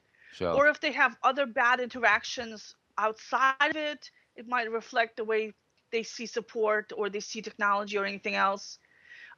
Like, for example, if something goes wrong, some people will say, oh, it's not the grid's fault. They're doing the best they can. It's an open sim problem, or it's a virtual world problem. Or they might say, oh, no, something went wrong. This grid is awful. They can't do anything right. Yeah, quite. So and a lot of it depends on your personal kind of feel for the grid. And that can be very hard to quantify and but identify. But you really need to do that. You need to figure out what's giving people negative feelings and address that to reverse it. So technology, on the technology side, FrancoGrid, All City, and Kitely were in the lead. And the Great Canadian Grid ranked last in technology. Yeah, and again, this is a thing of perception because they have the same technology as everyone else. Yeah. But the perception is that the grid got blamed for any technology issues, and they didn't get credit for any technology issues. And so again, something that needs to be addressed. And why our grid came in second lowest. So So I had a lot of comments coming in for Third Life Grid, one of the new grids. They had some really nice positive comments. Third Rock Grid had both positive and negative comments. Some people said that they lost 28 days worth of inventory, and that without good communications, so one of the commenters was worrying about that. All City had some nice comments that were all in Portuguese. I had to run them through Google Translate to figure out what they said. And I posted the comments for those people who read Portuguese, as well as the Google translations for those who don't. And I apologize if the translations are incorrect. I blame Google. DigiWorlds had almost totally positive comments. I mean, all positive. They've done a really, really nice job with customer outreach and support. Dream Nation had positive comments. I already talked about Great Canadian. Inworlds had a few negative comments last year. This year, the number of negative comments has increased. And many commenters also said they were splitting their time between Inworlds and another grid. So they have half a foot here, half a foot, the other foot there, which is also a bad sign for grid owners. And some of them said that It looks like the owners aren't paying as much attention to the grid as they have before. Oh. So there's, whether that's true or not, there's a perception out there that people aren't spending enough time on working on a grid. Okay. Kitely had some negative complaints about community in previous years. This year, all their comments were positive, with one exception, with one negative comment that had, well, the community is not so great, but everything else, the technology, the stability, the scripting, the commerce, the market, people raved about it. They raved about the support. And they said, a lot of people also said some nice things about community, because Kitely has been working hard to improve that, to improve events listings. They redid the welcome center, and people noticed, and they said that in the comments. Okay. Yeah, and I'm not going to go into the other grids. I was just going to say, they can go to the website and check out this massive information, or we're going to be hit on what. But I do want to mention two quick things. ZanGrid got a lot of comments, all positive, and I listed a few of them, which is a very nice showing. YR Grid had a lot of negative comments. I mean, just like best to avoid it, horrible grid, bad, a lot of problems. This grid is unstable. So, yeah, so it really backfired on them. Well, the message here is the beauty of the hypergrid. There's everything, and everything is available, including bad things and good things. Yeah. So if you're looking for a grid to start out on, this gives you a nice idea of what the grids are like and what people think of them. So, or if you're looking for some new grids to check out, check that out. The story is up. It's the top story on the Hypergrid Business website. So go in there. If you want any of this data, I can give you the entire survey results without the contact information. And I can give you all the comments for your grid if you're interested in seeing all the comments, again, without contact information. So it's anonymized. So because people are voting, it's anonymous. Just send in a writable Blu-ray. Sorry. A massive information in there. And I will be contacting 3 random respondents and giving away virtual reality headsets. Wonderful. So if you think you're a winner, keep an eye out on your inbox. Fair enough. Yeah, and if you voted down Great Canadian Grid, you ain't getting a headset. No. Sorry, I'm joking. They're totally randomly chosen. I know. Okay. I want a random number generator, and it goes from 1 to the number of respondents, and whatever number comes up, I look at that email address and send them the note saying you want a headset. It's just like a good old slot machine where you put it as hard as you can and watch it all go round until it comes up with a number or a symbol or something. Yep. Very good. So 3 lucky people out there, you will be strapping something onto your head shortly. Wonderful. Right. Also, welcome back to Kevin, by the way. He joined us during all those statistics. So depending on whether you like statistics or not, you either have missed an awful lot or didn't miss much. But that's the survey for you. Right. Before we move on to greater stuff and discussion, James, anything on the developers front this week? Oh, can I interrupt very quickly? Yeah, of course. We missed it last week. Maria, this is your chance to get on the pose ball and show us your hypergrid costume. Oh, right. Before I forget. But we forget the show and tell. We forgot it completely last week until we were off air. Okay. So I am wearing a mesh turtleneck tank top that I bought on the Kitely market, because I love buying things on the Kitely market. I'm wearing a black system skirt, and I'm looking up the person that I got the turtleneck from right now.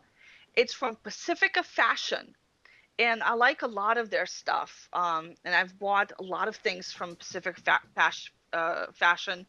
This particular turtleneck was really nice because it was only 10 Kitely credits. Came in three different styles, and 10 Kitely credits is like less than a penny, so it's great, and it's exportable, so you can take it to any grid, which I really appreciate. So there you go. Wonderful. Does it? Well, It has the little belt that comes with it. Yes, it has a little belt that comes on it. Corded belt. Yeah, that's cool. Great. Well, while you discreetly get back into your seats, I'll give it to Right. James to talk about developers or development.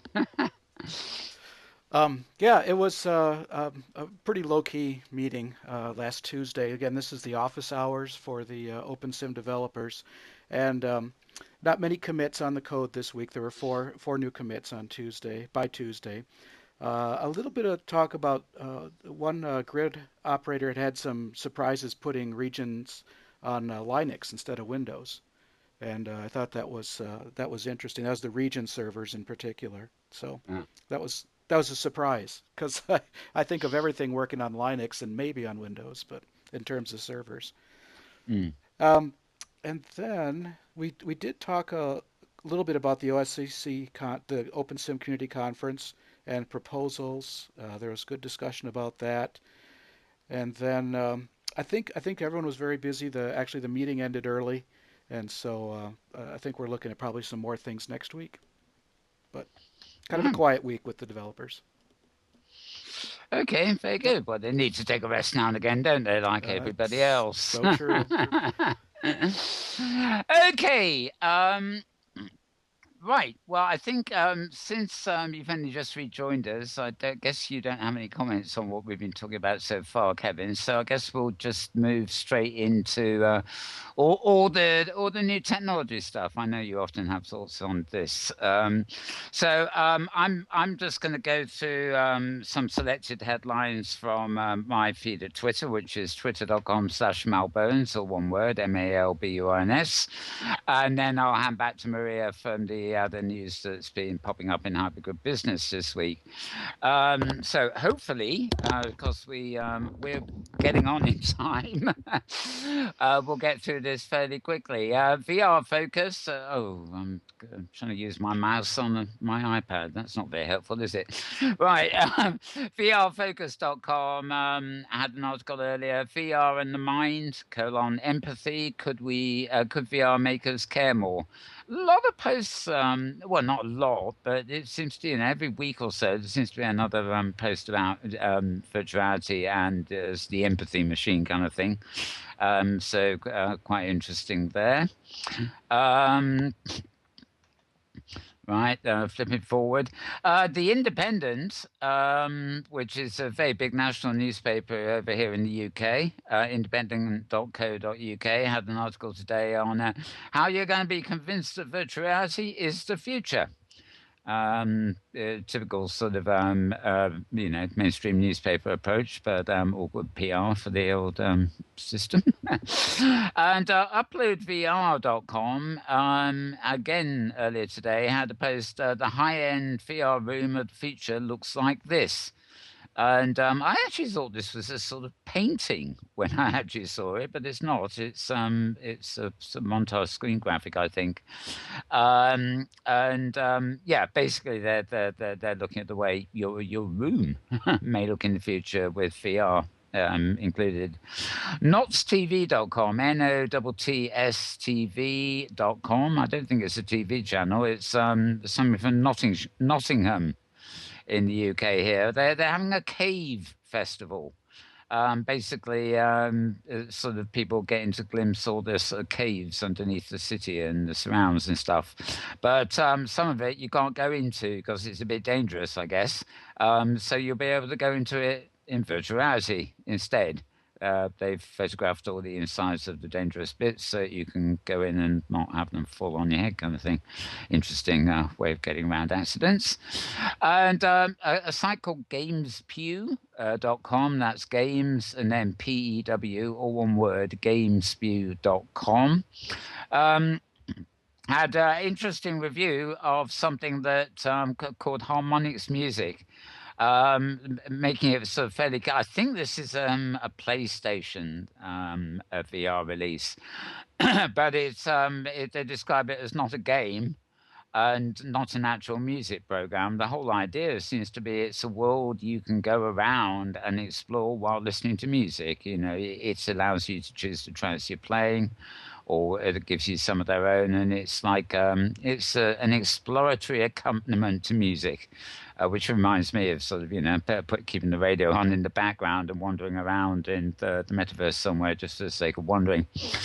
PETA are to show animal cruelty through VR at the Immersive Tech Conference this weekend. That's a report from Digital Trends. Basically, PETA are the, one of the more radical protecting animals groups, and they're using VR to show the public some of the horrors of animal treatment.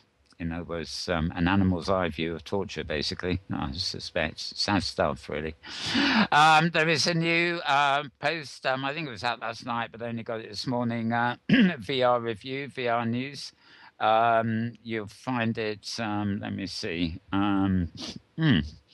You'll find the link to you. It's at YouTube, of course. You'll find the link on my feed. It's just a short 5-minute movie, film that they release every week with an update on sort of stuff. Obviously, the big thing this week was the actual PlayStation VR finally actually getting released, and Sony's great aspirations for it.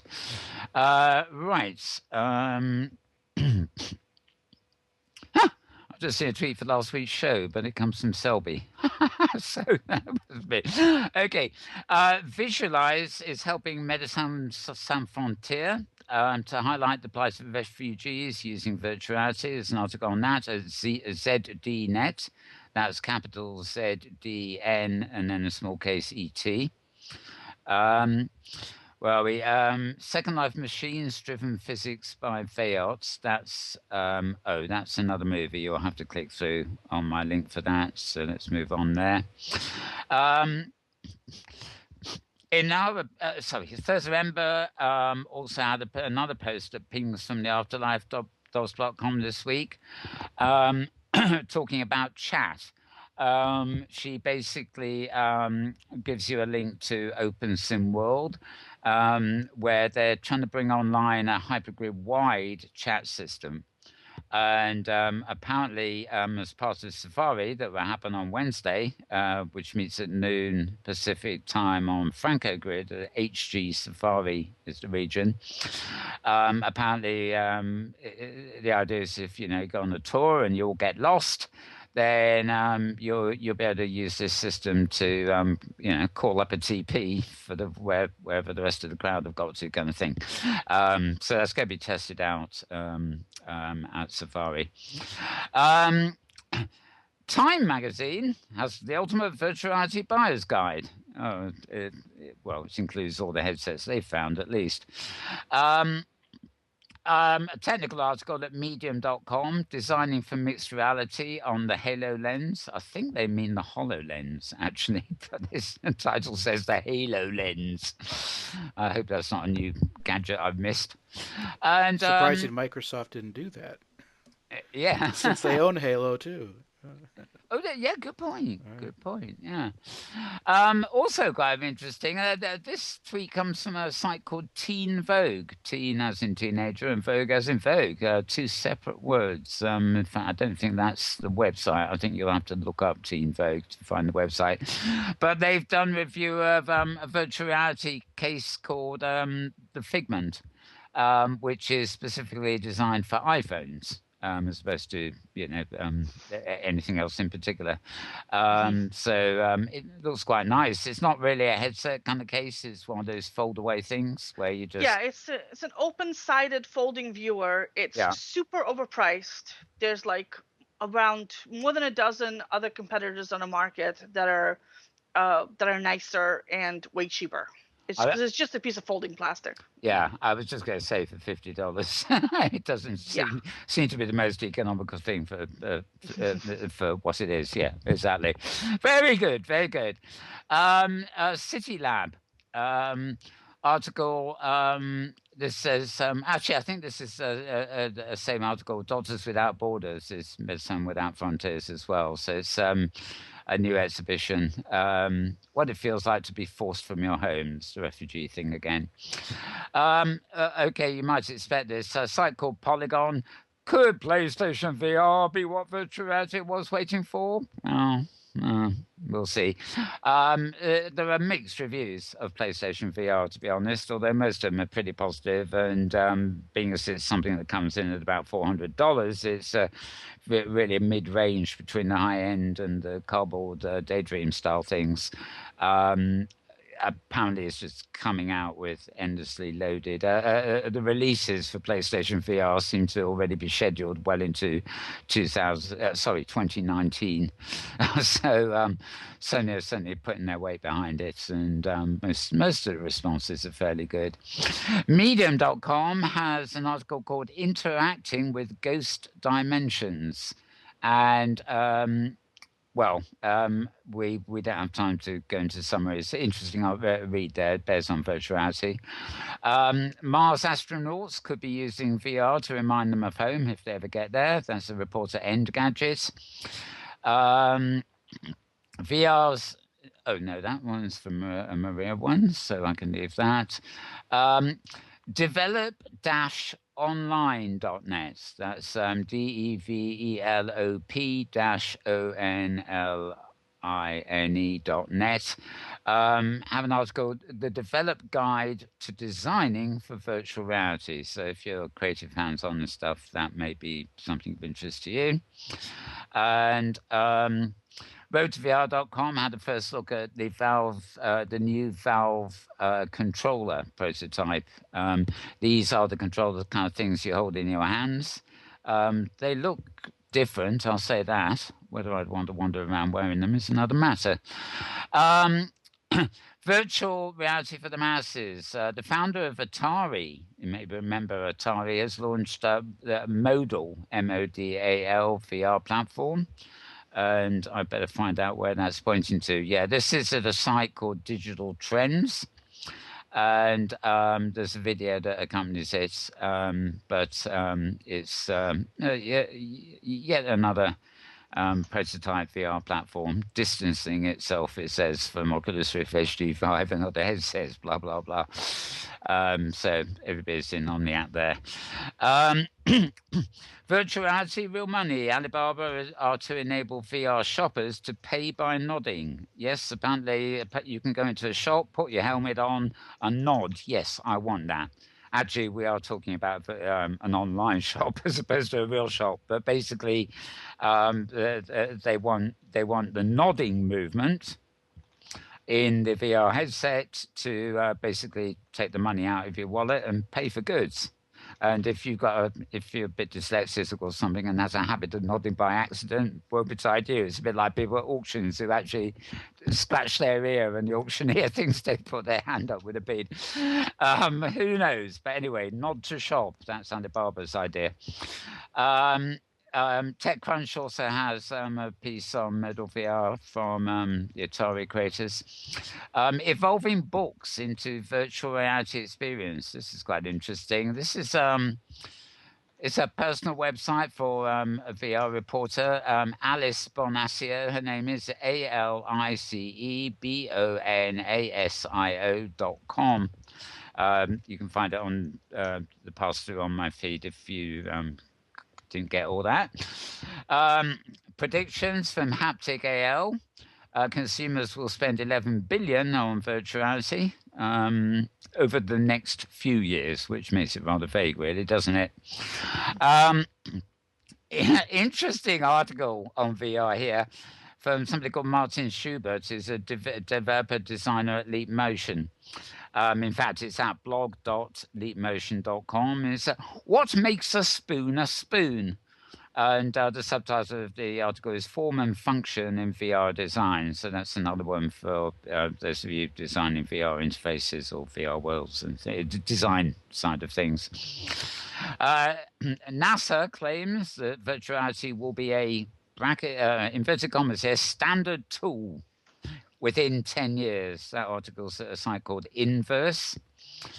And VR started with gaming, but will soon take over every other industry. That's at Ars Technica.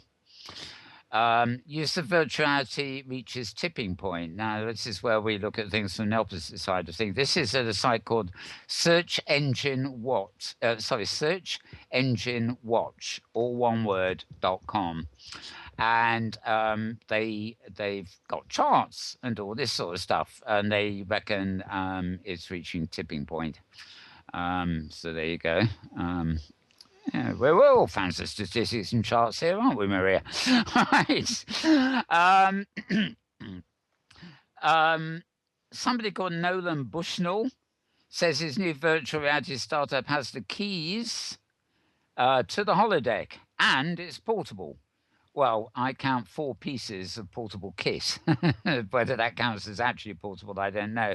Again, this is tied to that modal VR thing. He founded Atari. Yeah, he's the Atari guy. Yeah, right. yeah. Sorry, some of these things are different articles that take different views on the same thing, so I'm cross-referring it a bit. I love articles like this, as if the Mail Online. This is the Daily Mail in the UK here, which actually isn't that bad a newspaper, but apparently Oculus Rift could reveal if you're evil. Experts say VR can easily uncover our moral compass. And this is all about how people behave morally in different situations, and how people were given with dilemmas to decide between in their headsets. And, well, basically it's an excuse for that kind of old article, except using VR to do the research. Facebook have hired somebody from The Sims, a woman called Rachel Rubin Franklin, to head their social VR team. That announcement came via TechCrunch. I thought that story would be big today. Yeah, because the Huffington Post called it Mark Zuckerberg invents the metaverse. Oh God! Did anyone read that? And I just face slap, Yeah, I just seem to have read just too many articles where Mike Zuckerberg is going to be the emperor of the metaverse and stuff. Right. It's don't they realise that outside of headsets, the metaverse is already there. Right. And the social VR thing that Facebook demonstrated, Zuckerberg had an avatar talking to his wife on a mobile phone in a virtual environment. Well, anyway, it was tacky, but everybody thought it was great. And I thought Apple was going to invent the metaverse. So, Oh no! Tim Cook Square's augmented reality comes first. That's right. Mm-hmm. Yeah, who knows where we're going. Right. Tech experts are debating policing virtuality interactions. This is at virtuality-news.net. The idea of keeping tabs on user behavior while we're in virtual worlds.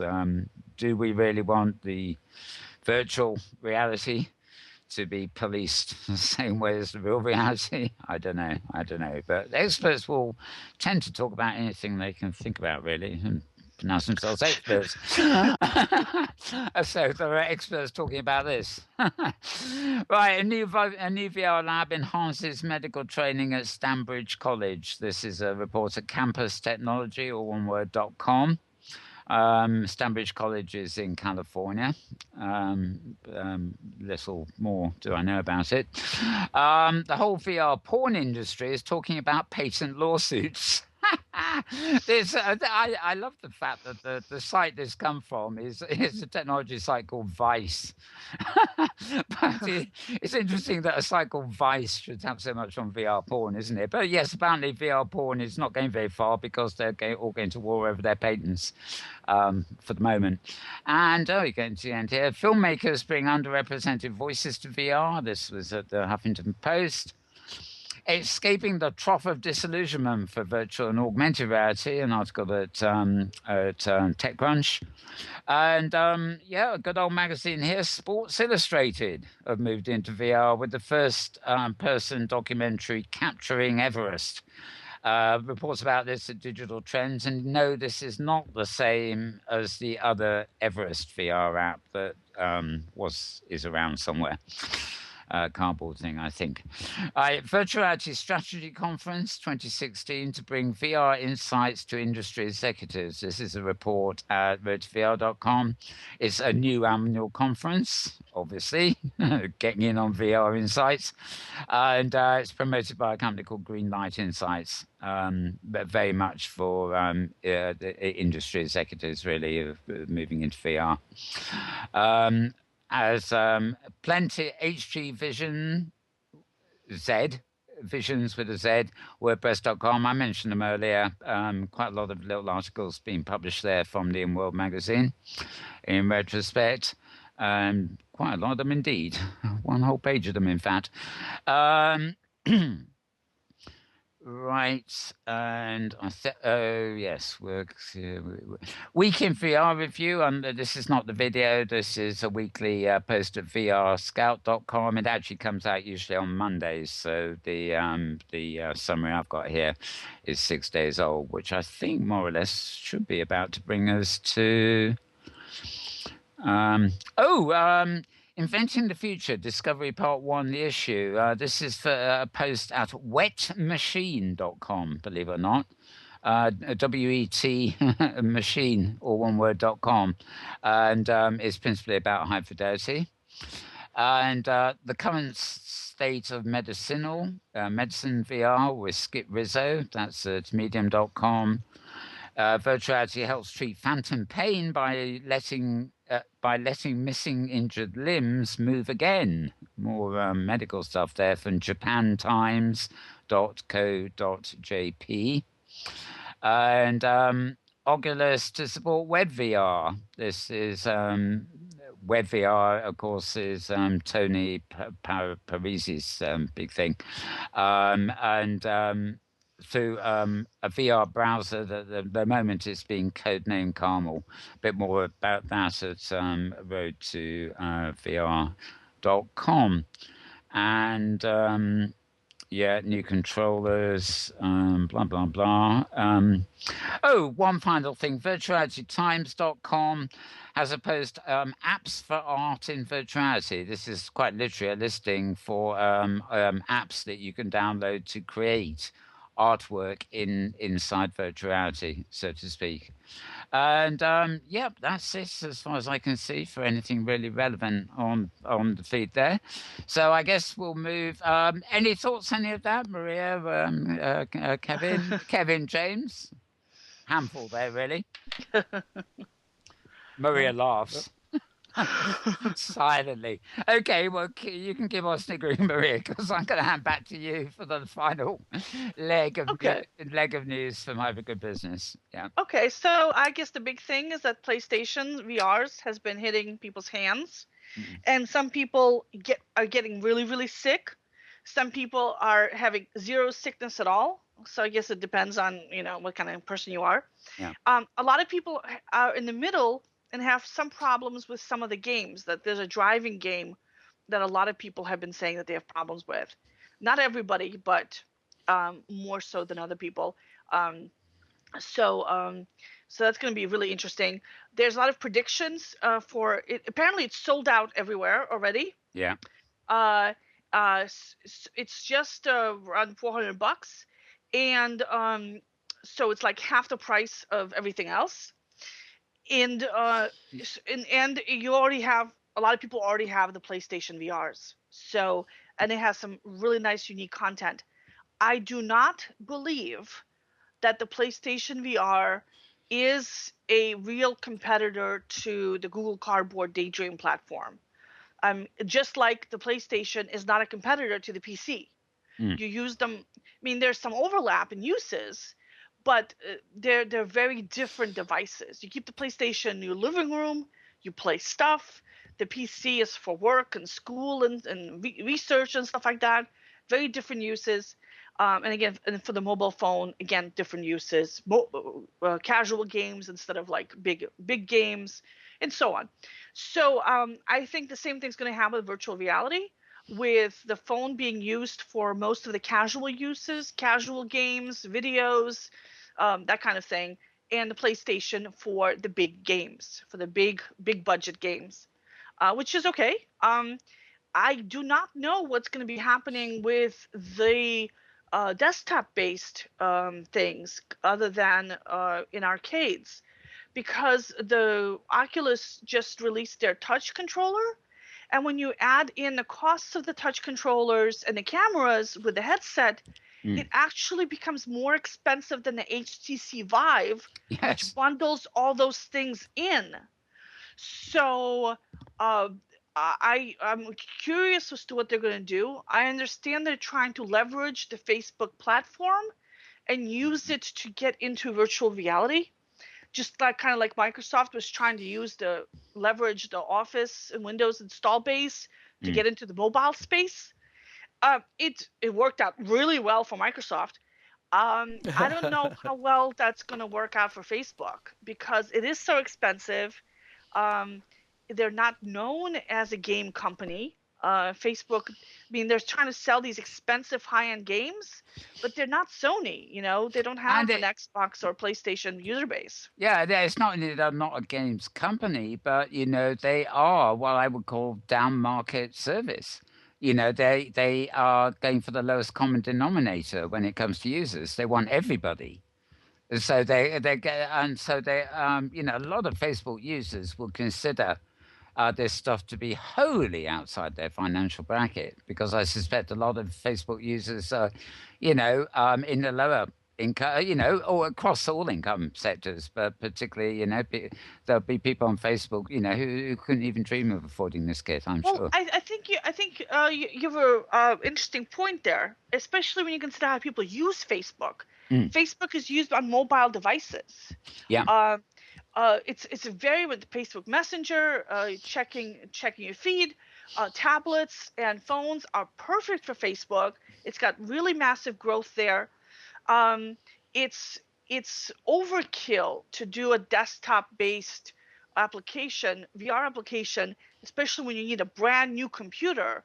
Why would a Facebook user buy a brand new computer when all they need for Facebook is a tablet or an iPhone or smartphone? Yeah. And a computer and an Oculus and all the contraptions. Exactly. It's not just a computer. It's right. Yeah. And if you're going to be buying a new computer and everything else, and you're going to be paying a lot of money, why not go with HTC Vive? Yeah. And HTC Vive's content partner is Steam, which is very much known for PC games. That's what Valve does, and Steam is the distribution platform for PC-based games. So I don't know what Oculus is going to do. I have, as I mentioned, I'm still waiting for my Pixel phone to come in. Hopefully it's going to be here within the next week. I'm very excited. And the Daydream headset the month after that. So I really can't wait for that. Sony says that they expect to see sales in the many hundreds of thousands this year. And the fact that they're sold out everywhere, I think is a good sign that they're going to get there. Yeah. And I think for everybody who's excited about VR, who's tried it out, who likes the videos, who likes the casual games, but wants something really good, but not like $1,500 good, the PlayStation VR is just a sweet spot. It's just perfect. So I'm definitely tempted to go out and buy a PlayStation to do this. And I do not play video games, but I'm just like really anxious to try this out. So I've been asking my daughter if she has any friends with PlayStation VRs so I can try out theirs. Just a little anecdote here, and I don't know what this is like. I haven't tried it yet, but I might have done by next week. I've got endless of these sort of Blu-ray players. Well, not endless ones, but I've got one that I'd never really bothered to press the button saying the smart, home screen. And I was really surprised to find, this is just a Sony Blu-ray player. But two of the online apps built into it are Sony Play, PlayStation Play, and PlayStation something else. And I thought, I didn't know you could get to PlayStation stuff unless you had a PlayStation. So I don't know what's in them. Because I have to obviously load the app into the player and go online, but I'm supposed to see them there, so I will let you know what that Sony experience is like when I try it. It's interesting if Sony are actually putting access to PlayStation features into their other devices other than PlayStations. Who knows where they're going? Yeah. Now, the one positive thing that came out, as you mentioned, is the metaverse thing with Zuckerberg at the conference last week. Yeah. Now, the interesting thing that they released that could be a sign or baby step towards the metaverse is that they released Oculus avatars. And so far, this is like way too early to know what's going to be happening. Yep. But if it's going to be a common avatar that you can take into multiple games and have content, identity, and payment associated with it via Facebook, that's going to be something significant. And that's a way for them to leverage the Facebook identity into the virtual world. And that's something that people should keep an eye on. You know, and Microsoft did let people create avatar accounts for their, their Xbox Live, but it didn't go into the games, and so it was they just never made that connection. This, again, it has the potential. Who knows if they can pull it off? Something I used many years ago now. We would have covered it on this show at the time, but it was probably one with a web show. There was a thing, it disappeared eventually. It didn't get traction, called Weblins. And you signed up, and basically created a nice little realistic avatar and built up a friends list. And your avatar would appear as a layer on every web page you ever visited. And if you were on a page that you was found interesting, you could call up all your friends and their avatars would pop over and read the page with you. And the avatars weren't actually that bad. They were microscopic, they're like little figures wandering around the bottom of the screen. They did move. It was quite a nice idea in its way. But quite frankly, if that demo, Zuckerberg definitely needs an improved avatar. I was at the Nonprofit Commons again for Will Burns' talk on Friday morning, and with Joyce and folks. And Doug from Moses turned up under his Second Life avatar name. Apparently it was his day off, so I guess he came incognito. But I don't know whether any of you guys have ever seen it, James or maybe Maria, but his avatar is a photo likeness of his real self. It's incredible. The army apparently have all this sort of huge 3D mapping sort of stuff that they take multiple shots of him to make his avatar. Sure. But I looked at him and, that was the real person in front of me, avatar or not. And when I see Zuckerberg coming on, demonstrating his avatar, I think, well, you got a long way to go yet, mate. So anyway, sorry, Maria. Interruptions again. All right. So that was the big stuff that was happening. Some things that drew my attention was that Simpsons gave away 25,000 VR viewers, little cardboard sets. These are all indications of kind of the mainstreaming of VR. Yeah. IMAX is opening its first European VR theater. They already made announcements for the American ones. Yeah. Notre Dame football. Notre Dame is a big, major football powerhouse in the United States, the University of Notre Dame. They're teaming up with Next VR to do some football game highlights, American football game highlights, not soccer. Yeah, I saw that post, and it was a bit too obscure for me to treat it on my feed. But I was in great confusion because the moment it said Notre Dame, I was thinking France, and and I thought first of all it was some kind of thing. I went into it because I thought it was kind of a visit to Notre Dame in virtual reality, and then I saw all these footballers. Right. I thought, hang on, disconnect. What's happening? Well, and here in the Midwest, the United States, we say Notre Dame. So that's how you can tell the difference. Fair enough. Yeah, I don't think I've ever heard it pronounced because I don't watch no Francophiles in Wisconsin. Yeah. And then another thing, again, going back to the mainstreaming of VR, the AARP, which is the American Association of Retired Persons, has released a VR app about a motorcycle rally with Harley motorcycles. So kind of an interesting combination of three things that you would not think might go together. And they've got a 360 video up on YouTube that you can watch in with a virtual reality headset. I think this is where I've given up tweeting a lot of these things because I think this is one thing where the proliferation of cardboards and VR is going, is that it is becoming this ideal for 2 or 3 minute experience bite to advertise products and organizations because it's so easy. It's like publishing.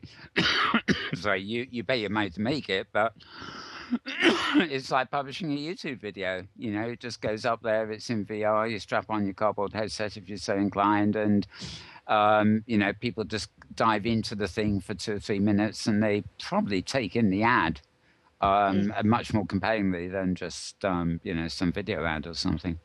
Right. And the University of Miami is also doing stuff with sports, with virtual reality. Now, the other thing that I'm working on right now that maybe I'll be posting tonight or tomorrow is I got a couple of 360-degree cameras in review copies. Oh. And you might be interested in this because you're interested in video filming. Yeah. So one of them is the Elecam 360, which costs a little over $100. So one of the lowest price cameras out there. And my daughter and I tried it out, and she really liked it. It has a whole bunch of different mounts with it. It shoots in full 360 degrees, but it's really annoying to use, especially compared with the 360 Fly, which I reviewed earlier this year, which was super easy. You click one button, and it posts it to YouTube. And you can even stream live with it, so you can have a VR call with somebody, so you feel like you're in the same room with them. So very cool. So you can't do that with this one. The videos require post-processing. You have to download 2 separate applications to post-process it before you can post it to YouTube, which is extremely annoying. 2 different apps. That's weird. Yeah. Yep. You have to convert it from a video format where it's 2 circles side by side towards to a 360 video, and then you have to use another program to add the meta tags so that YouTube recognizes it as a 360 video. So yeah, I know. Yeah, so very annoying. So I'm going to be posting that, and then the other camera that I used was basically a surveillance camera that had a 360-degree option, and that turned out to be almost completely useless. So very, very bad. And it also wasn't password protected, so anybody could listen in or watch you doing stuff in 360 degrees. Yeah. So I'm not fond of that. Actually, on that point, it would be in my Marlborough's Riser feed, or it's on my Tumblr blog, really, where I keep all the videos I post. But the latest edition of Dratster Dupre's World Builder series. I was thinking the same thing, Mel. Yeah, I put it in. I put it in Slack for us. It was excellent, actually. As opposed to a couple of rather silly things. I think he did a couple of other things recently. It's a total 360 video, and not only that, it mixes avatars with real-world people that he's interviewing.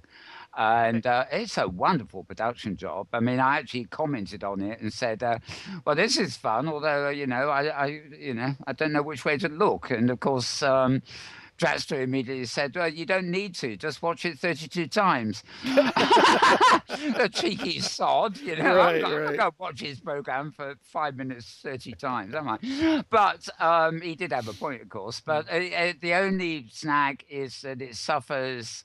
Probably not as badly as some, but it does suffer from that thing that when you're trying to make a movie and you're doing 360 video, when you can't really use the scene change thing of you have a scene, a couple of actors in a bar, then they walk out the bar, the scene changes to outside. It's a change of camera shots, and whenever a camera shot changes in 360, the new camera shot that comes in is whatever angle you were at before the set it changed, and you lose a whole sense of narrative there because if the scene change immediately swung you back to face the central narrative and then allowed you to spin around again, that would possibly work. But because it keeps you in the direction you're looking, even the scene change may be absolutely meaningless, if you see what I mean, because you're no longer focused in the direction that the director intends you to. But I would say, actually, of all the things I've seen, he did an absolutely wonderful job on that. I mean, it's great to see that mix of avatars and real life, and just professionally done, and as best they could. It's a good example of what's around. All right. Hmm. So that was it for me. And we're over the 2-hour mark, and I'm anxious to go catch up on Saturday Night Live, which I missed last night because I was working on all these statistics. Fair enough. Well, in referencing that, Maria, you posted about AltSpace having the presidential debates, and I did stop in and take a look at that. It was interesting. Well, it was interesting, but it still seemed less than compelling, and I still don't really find myself fully engaged with the other avatars.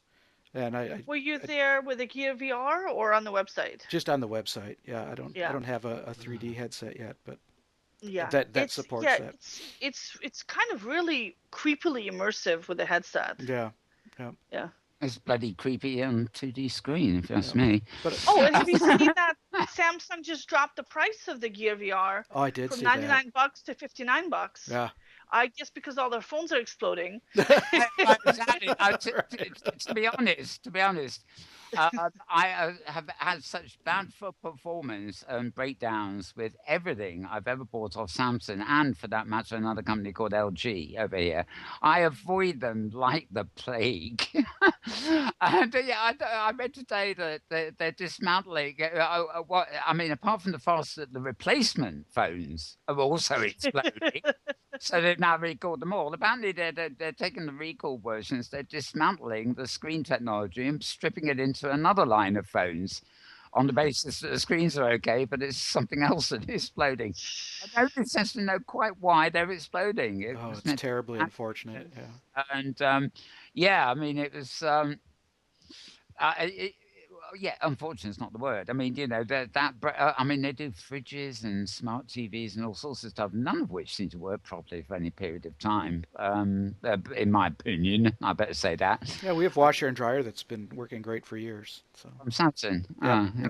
Yeah, because they are, they do make so much stuff. But that is those phones are complete disasters. So whenever I see Samsung this, Samsung that, I think, well, does it explode in your face? I would not want to put any Samsung device on my head if it decided to explode. I mean, it's bad enough if it explodes anyway, but having it on your face when it does, please. Yeah. Mine just overheats and then it just turns off. But actually, this is interesting, and this isn't Samsung. I bought the latest iPod. About 6 months ago, and I haven't really used it much because I ended up with an Android phone. But I've used some of the first cardboardy things on the iPod. One thing I noticed was after maybe 2 or 3 minutes of a VR thing, I took it out of the headset thing, and the iPod itself was hot to the touch. Now it doesn't charge. It's as good as dead. I've got to take it to the App Store or something like that. It didn't explode, but I actually wonder if some of these apps that are coming out are actually too powerful for some of the, if it won't run on the latest iPod, I know it's not an iPhone, but, it's still the latest iOS and everything. If it overheats and disturbs the battery on that, maybe, should be a bit more careful about these VR things we download.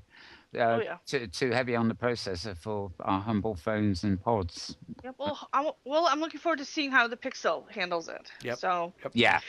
Now you mentioned the Drax files. Did you mention there was fully in 360 degrees? Yeah, that's just what I'm saying. Yeah. Because I just have it pulled up on YouTube and it's like, wow, this is so cool. It is great. Yeah. And it's well edited. Yeah. It's quite an achievement, I think. Yeah, I mean, Draxter is good at editing, but and so it's finally proved. He did an early experiment, which I thought was a bit crap, pardon my expression, but he's really pulled out stops on that one, and mixing live action with, it's, because he does that live action avatar mix anyway, so done all that in 360 and edited so well. Excellent job. Yep. And it's nice because the topic wasn't 360 video editing. And this is, capture, it was about motion capture of his own avatar. Yeah. So yeah, it was it's Vista. interesting for that. Yeah, it was Vista Animations. I'm quite a big fan of this. In fact, they advertise this in Second Life. I think Yep. It's had over 7,000 views. It's doing pretty well. yeah. They keep sending me all their animations for free. All right. Yeah. So that's it for me. I'm like I said, I'm doing the webcam reviews next couple of days. I'm also doing a review of Sinewave, Adam Frisbee's new virtual reality platform. Oh, good. I've been meaning to for ages. I've got the software. It looks so hard. I putting it off. I actually thought it looked rather easy. It looks like Blender. It looks like Blender, Mal. It looks horrible. It's the building a world in it looks like it's a Unity 3D raw editor. It's like a difficulty level of Blender. Okay, there was something else. It's John Bouchard, the architect. His app does the same thing. It's authored in Unity, but the build tools he provides are a specially simplified subset. Are they Inworld tools, or are they based on a Unity 3D interface? They behave, as far as I can see, in World, but they are a sort of coded subset of Unity's tools. No, what I'm asking is, if you want to edit one of these tools, do you have to use the official Unity 3D standalone downloaded application? No, it's built into his VR app. So with Sinewave, you have to actually download the Unity 3D application, which is the developer platform. And there's Sinewave stuff layered into it, but it's hard. It's not. It's a heavy duty thing. Blender is no piece of cake. I decided the learning curve on that is just too much for me. Let's just say it's not intuitively obvious what to do. And you can't just fiddle around and play around with it. You have to actually learn it. So that's why I've been putting it off. So my apologies to Sinewave. I know I should do this, but I suspect it's no worse than the people working on Sansar or in High Fidelity, where they have to use proper 3D software offline and then upload. Well, no, it's more than that. Not only do you have to use external 3D software to make the models, but you have to use the Unity 3D development platform to build the virtual environment and the scripts and the animations and the interactions. Right. So and that's the tricky part, because all the building stuff is in a Blender style kind of interface that's totally different, obviously, from Blender or from anything else. Yeah. So you have to go to college to learn Unity 3D, basically. Yeah. And I'm too old to go to college. It rather sounds like Sinewave or Soundworld. It almost sounds like it's owned by Unity, because if it's forcing people to use that. No, it's not owned by Unity, but it's aimed at the kind of the semi-pro market. So if you're a small company that wants to have a 3D application and you don't want to have a full development team, this is a slightly simplified, easier to use version of Unity. So you don't have to build a virtual world in Unity from scratch. So a lot of the virtual world function is already done for you. And so you just have to get some training on how to do this, but you don't need a whole development team. Yeah. So, but it's not at the casual end user. Yeah, exactly. But I'm a casual end user. Yeah. So I'm worried about it. Yeah, well, I tend to view it like that. I can usually get to grips with some harder stuff, but I like to view things as the end user, just do it because that state of mind allows me to judge whether it's feasible or not, as a rule. I would probably work through one of their tutorials and just follow along and just write my review based on that, instead of like trying to learn the system fully. Okay. Well, let's get round to final thoughts and stuff. Are you still with us, Kevin, or have we put you totally to sleep? I think. No, I am still here. I'm still here. I'm just taking all the moods off. So. Yeah, just taking it all in. Any thoughts about any of the stuff we've been covering there? I know it's a news after news kind of thing, but have you any thoughts that has come out? No, I just think it's kind of interesting because I mean, I had a theory several years back, which basically was to say that for any given technology, there's a generational gap between when the technology is first introduced and hyped and when it generates popular acceptance inside the marketplace. And we've seen this with all kinds of technologies going back to World War II. And it seems to be a very consistent pattern, right? And the definition of a pattern of a generation is a little bit loose, but it's sort of in that 12 to 16 year time frame. And so I've always insisted that the idea of virtual reality and what it was that we were trying to do with Second Life and everything else missed its mark when it was first introduced because it was a disruptive technology and the rest of the world needed time to catch up. So we needed that gap. And that the real point in time that you need to be prepared for is between roughly about 2018 and 2020. And you're either prepared for that time frame or you're not, because that's when all of this stuff is really going to hit its stride. And I find it really fascinating because we sort of saw this with VWBPE last year. And what you guys have been talking about now in terms of more of this particular type of virtual reality stuff and how it is that we're integrating mobile and tablets and tech, these virtual reality headsets and what have you. It's all gaining speed, and it all seems to be pointing to that time frame that I kind of figured that was going to be the turning point. So I think what we're going to see over the next 3 to 5 years is another radical shift, sort of like the way the cell phone or the smartphone changed the way that we had communications and interpersonal dynamics. Yeah. I think over the next 3 to 5 years, you're going to start to see the same thing with all of this virtual tech, right? Is that it's still very much on the fringes, but it's starting to be introduced more and more to the mainstream. And by the time we get into that particular time frame, even grandmothers are going to be sitting there going, I'm going to go on a virtual tour of Paris, right? Don't bother me for 3 days because I'm going to be sitting here with my virtual headset on, right? Or whatever it is that they're going to be doing. And so it's just it just fascinates me, the fact that we've this is all sort of coming up and that we've sort of we're sort of going the right direction. We've got the right focus. We've got, everything is sort of, the plan is coming together, so to speak. Yeah. And I just find it's just really, really cool in terms of a lot of this particular type of stuff. And hopefully we'll, in terms of Rockcliffe and hopefully in terms of the VWBPE conference, because we, so let me go back to VWBP for a moment, if I could. Oh, yeah, sure.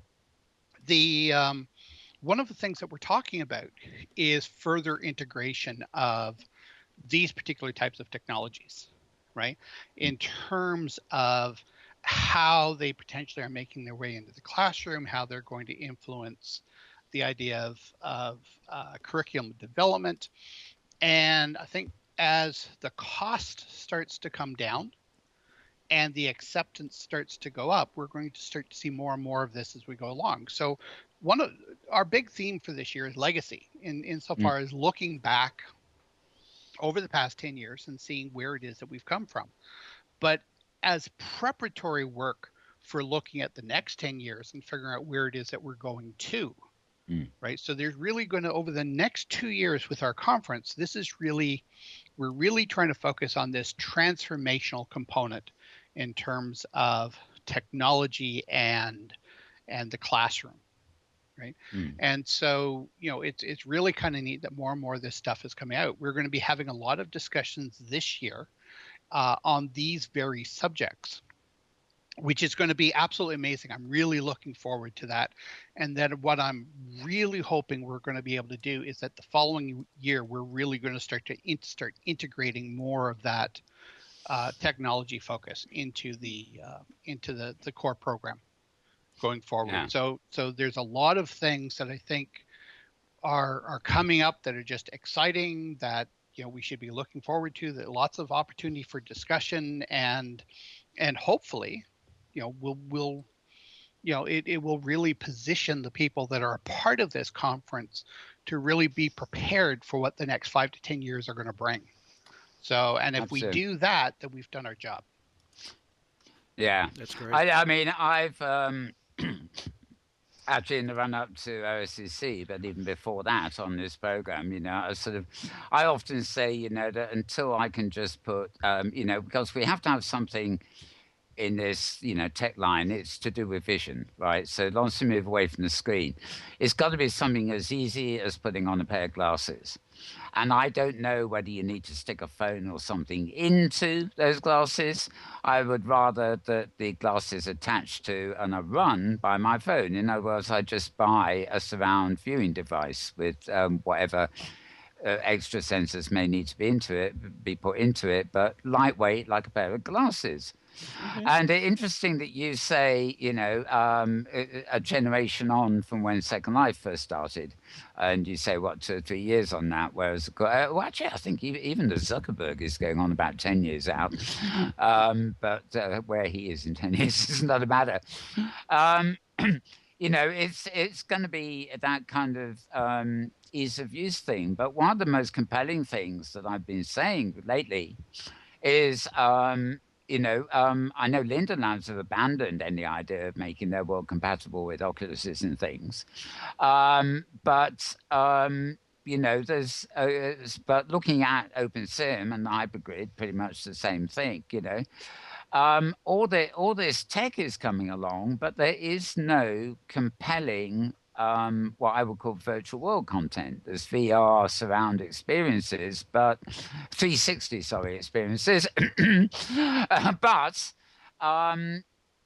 OpenSim and its ilk, until High Fidelity goes live, are actually the only advanced content that's out there. So I think our focusing on bringing our style of content into those avenues, I think it's the prime time. There's going to be a short window before something as good as OpenSim exists that's been developed especially for. Well, and I think you have to sort of keep in mind that we've gone. And I hate to say this all started with Bill Gates, but this sort of all started with Bill Gates. That deal that he made for DOS way back when, and I know millennials will have no clue what the hell that I'm talking about here, but Yeah. That deal that he struck with IBM, where he basically walked off with DOS for a song, and then parlayed that into a multi-billion-dollar business. I mean, that was sort of the forerunner to all of these subsequent intellectual property concerns that everybody's gotten into. And then the more and more that we've been getting into game simulations like these, like everybody's looking at the next bigger, badder thing in terms of putting something for entertainment value in front of everybody else. Yeah. And to Philip's credit, right, he was the only person that really came along and said, something, we're going to put the entertainment value into the hands of the people to allow them to create their own narratives and their own stories. Yeah. And if somebody were to, Philip or anybody else were to come back and take that concept and move that forward into the next generation of virtual reality, which is what we're looking at coming up. Yeah.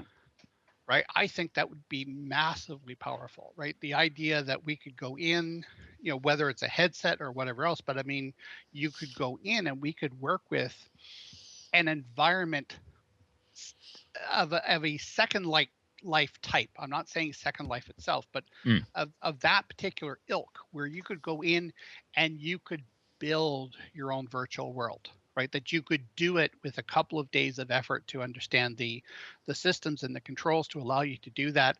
And now all of a sudden, instead of working with two dimensionals, like a 2-dimension to a 3-dimensional world, which is what we're doing with Second Life, now you're actually constructing things in a 3-dimensional sense.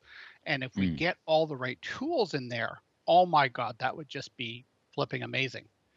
I think there is so much power in having the creative ability vested in the hands of the user, right? As opposed to Sony and whoever else coming along and basically saying, no, we need to own everything that's related to entertainment, and it will be Pirates of the Caribbean forever. I mean, it's just wrong, right?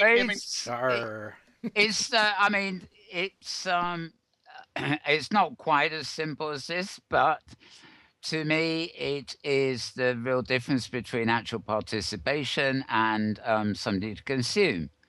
I have no problem walking into an art gallery and looking at somebody's paintings, and then another art gallery and looking at somebody else's paintings. But it's and if those are online, if it's you've done in Unity or something, and it's on the web, fair enough. If it's good, it's good. But all of these are experiences that you consume. Yeah, a visit to an art gallery is not a visit to a movie, but in fact, in a consumption model, it is the same thing. Whether it's a free art gallery and you pay for a movie, or whether it's a paid art gallery, etc., doesn't really come into it. You're just simply seeing something pre-made. Even games are pre-made. They've got set paths that they may go around and give you the illusion of freedom of movement and things, but somebody's coded that game and they've written the narrative, and it's all. There's nothing you can do to change things. You can just get the impression of that. Whereas a Second Life and OpenSim, of course, and by the sound of it, High Fidelity, are much more going to be spaces that you invent around you. In collaboration with all the other people there. I've been saying they're not so much live spaces, they're living spaces. Everything about them is alive. Oh, absolutely. I mean, to be quite honest, I mean, it is just such, I mean, you take a look over the last 13 or so years that Second Life has been around, and you look at all the, like, from nothing, from just a blank slate, here's a prim and a piece of land, right? Go to it.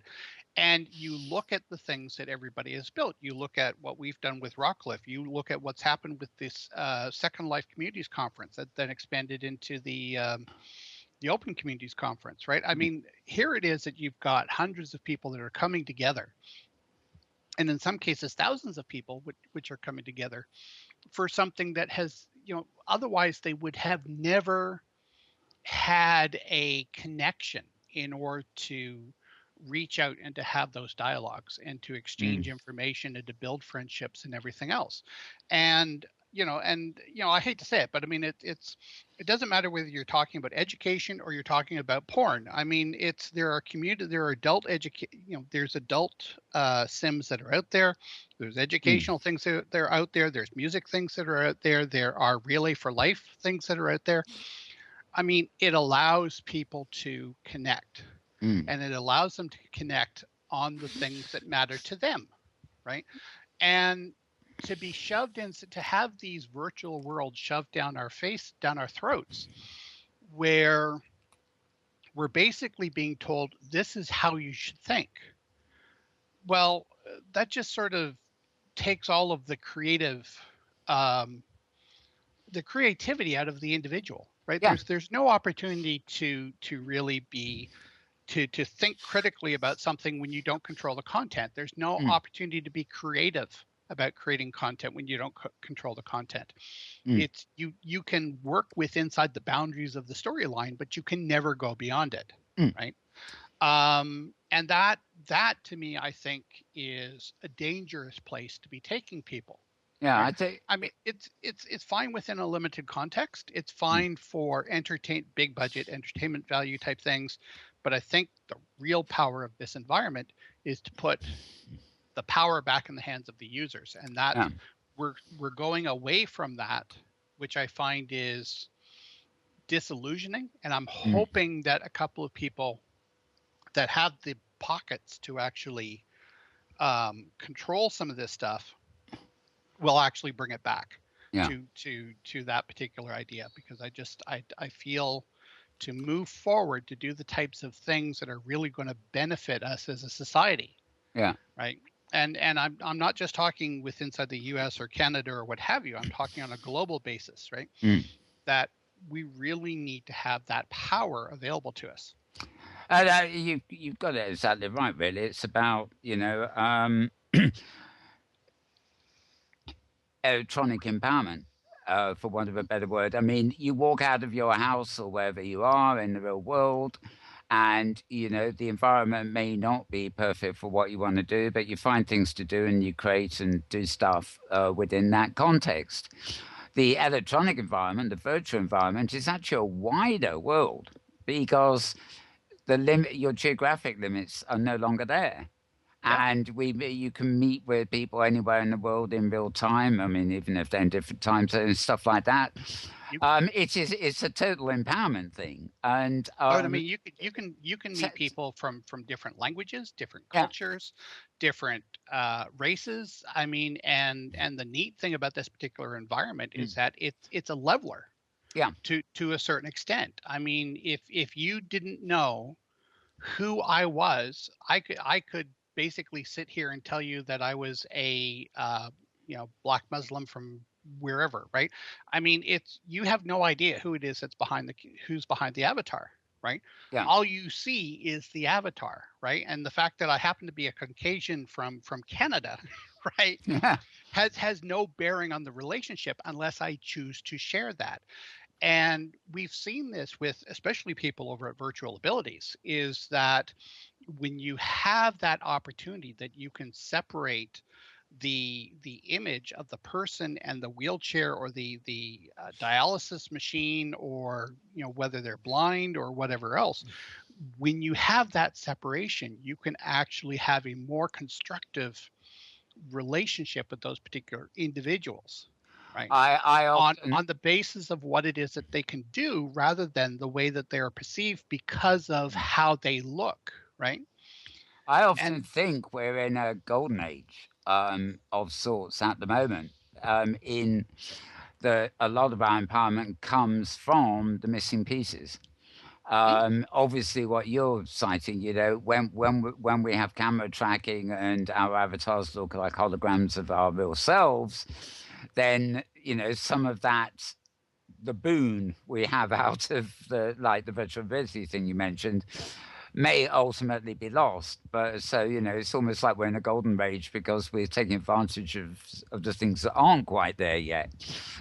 But no, I think it's the engagement thing. If they're trying to turn the World Wide Web into a portal-driven thing that you can watch on television, and you'll choose your portal supplier, and they will choose the links that they make available to you, and you can go on a good old-fashioned desktop computer and dig under the surface. But these corporations are just trying to turn it into entertainment or selective information.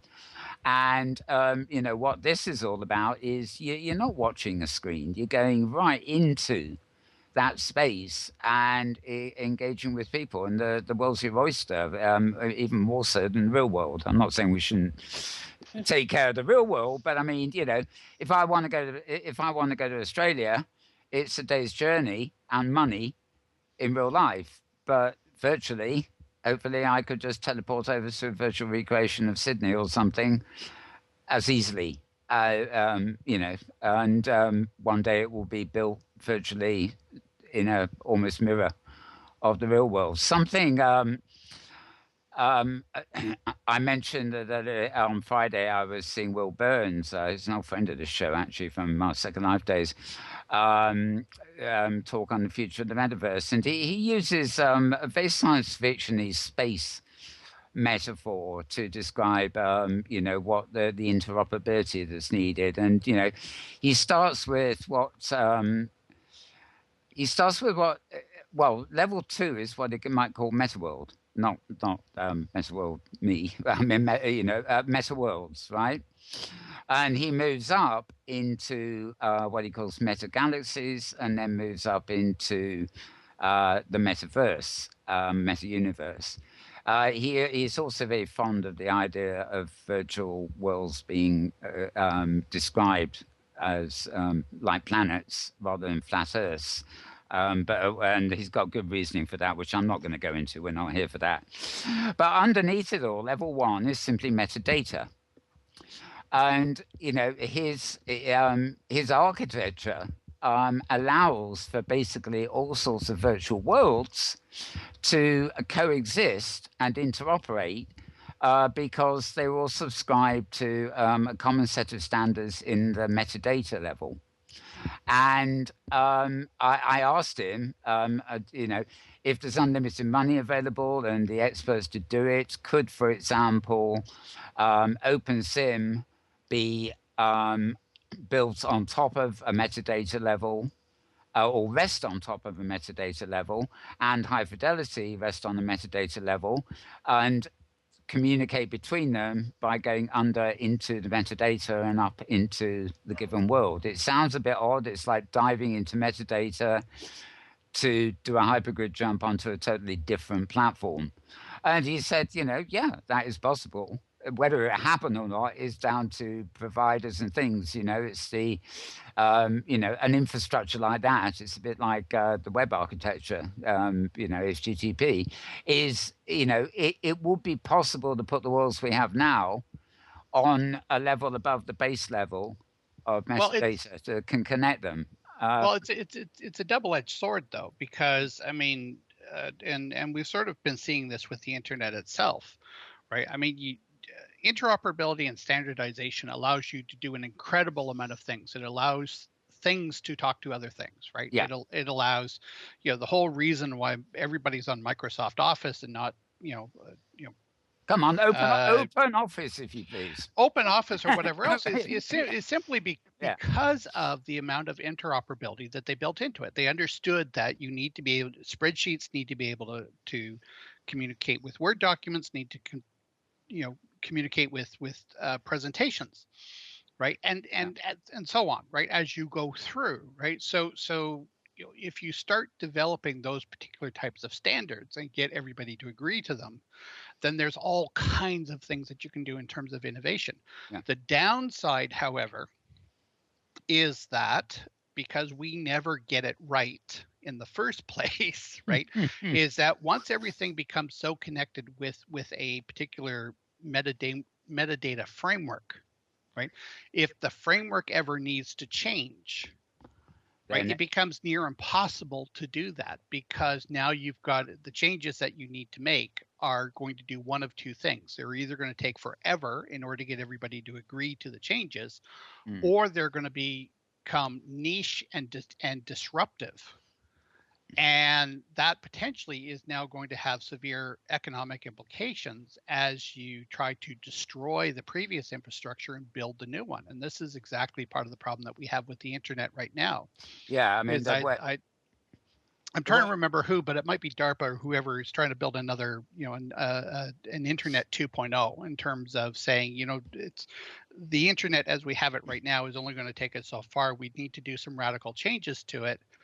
And how the hell are we going to do that? Because as soon as we start building a second internet, it's not compatible with the first one. And now we got to figure out all these challenges, right? So I think you see things like the World Wide Web Consortium and Tim Berners-Lee and people still working on, it's all, you've got WebGL and HTML5, which is going to be great for bringing worlds onto a viewer maybe, but it's a kind of incremental rebuild where both the old HTML architecture and the new ones coexist. And, because it is actually a relatively simple set of protocols, although making them work's the difficult thing, it's tweaking them in a non-disruptive way.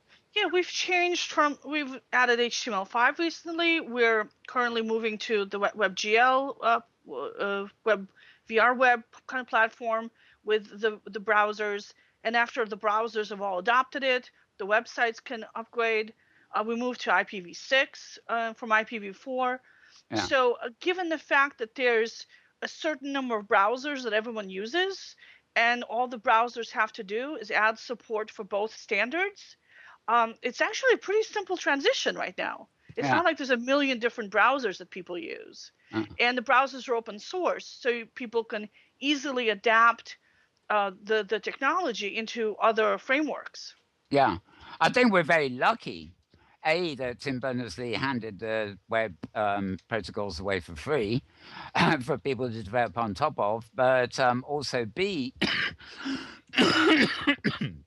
pardon me, considering how powerful they are on the surface deceptively simple, which means that, bringing them up to date, it needs a lot of people and a lot of work, but it's in terms of a blueprint for doing it, it's not a nightmare of tangled wires that has to be completely unplugged and rebuilt. But anyway, Yeah. We were So getting I close think, to the 3-hour mark. well, We will be.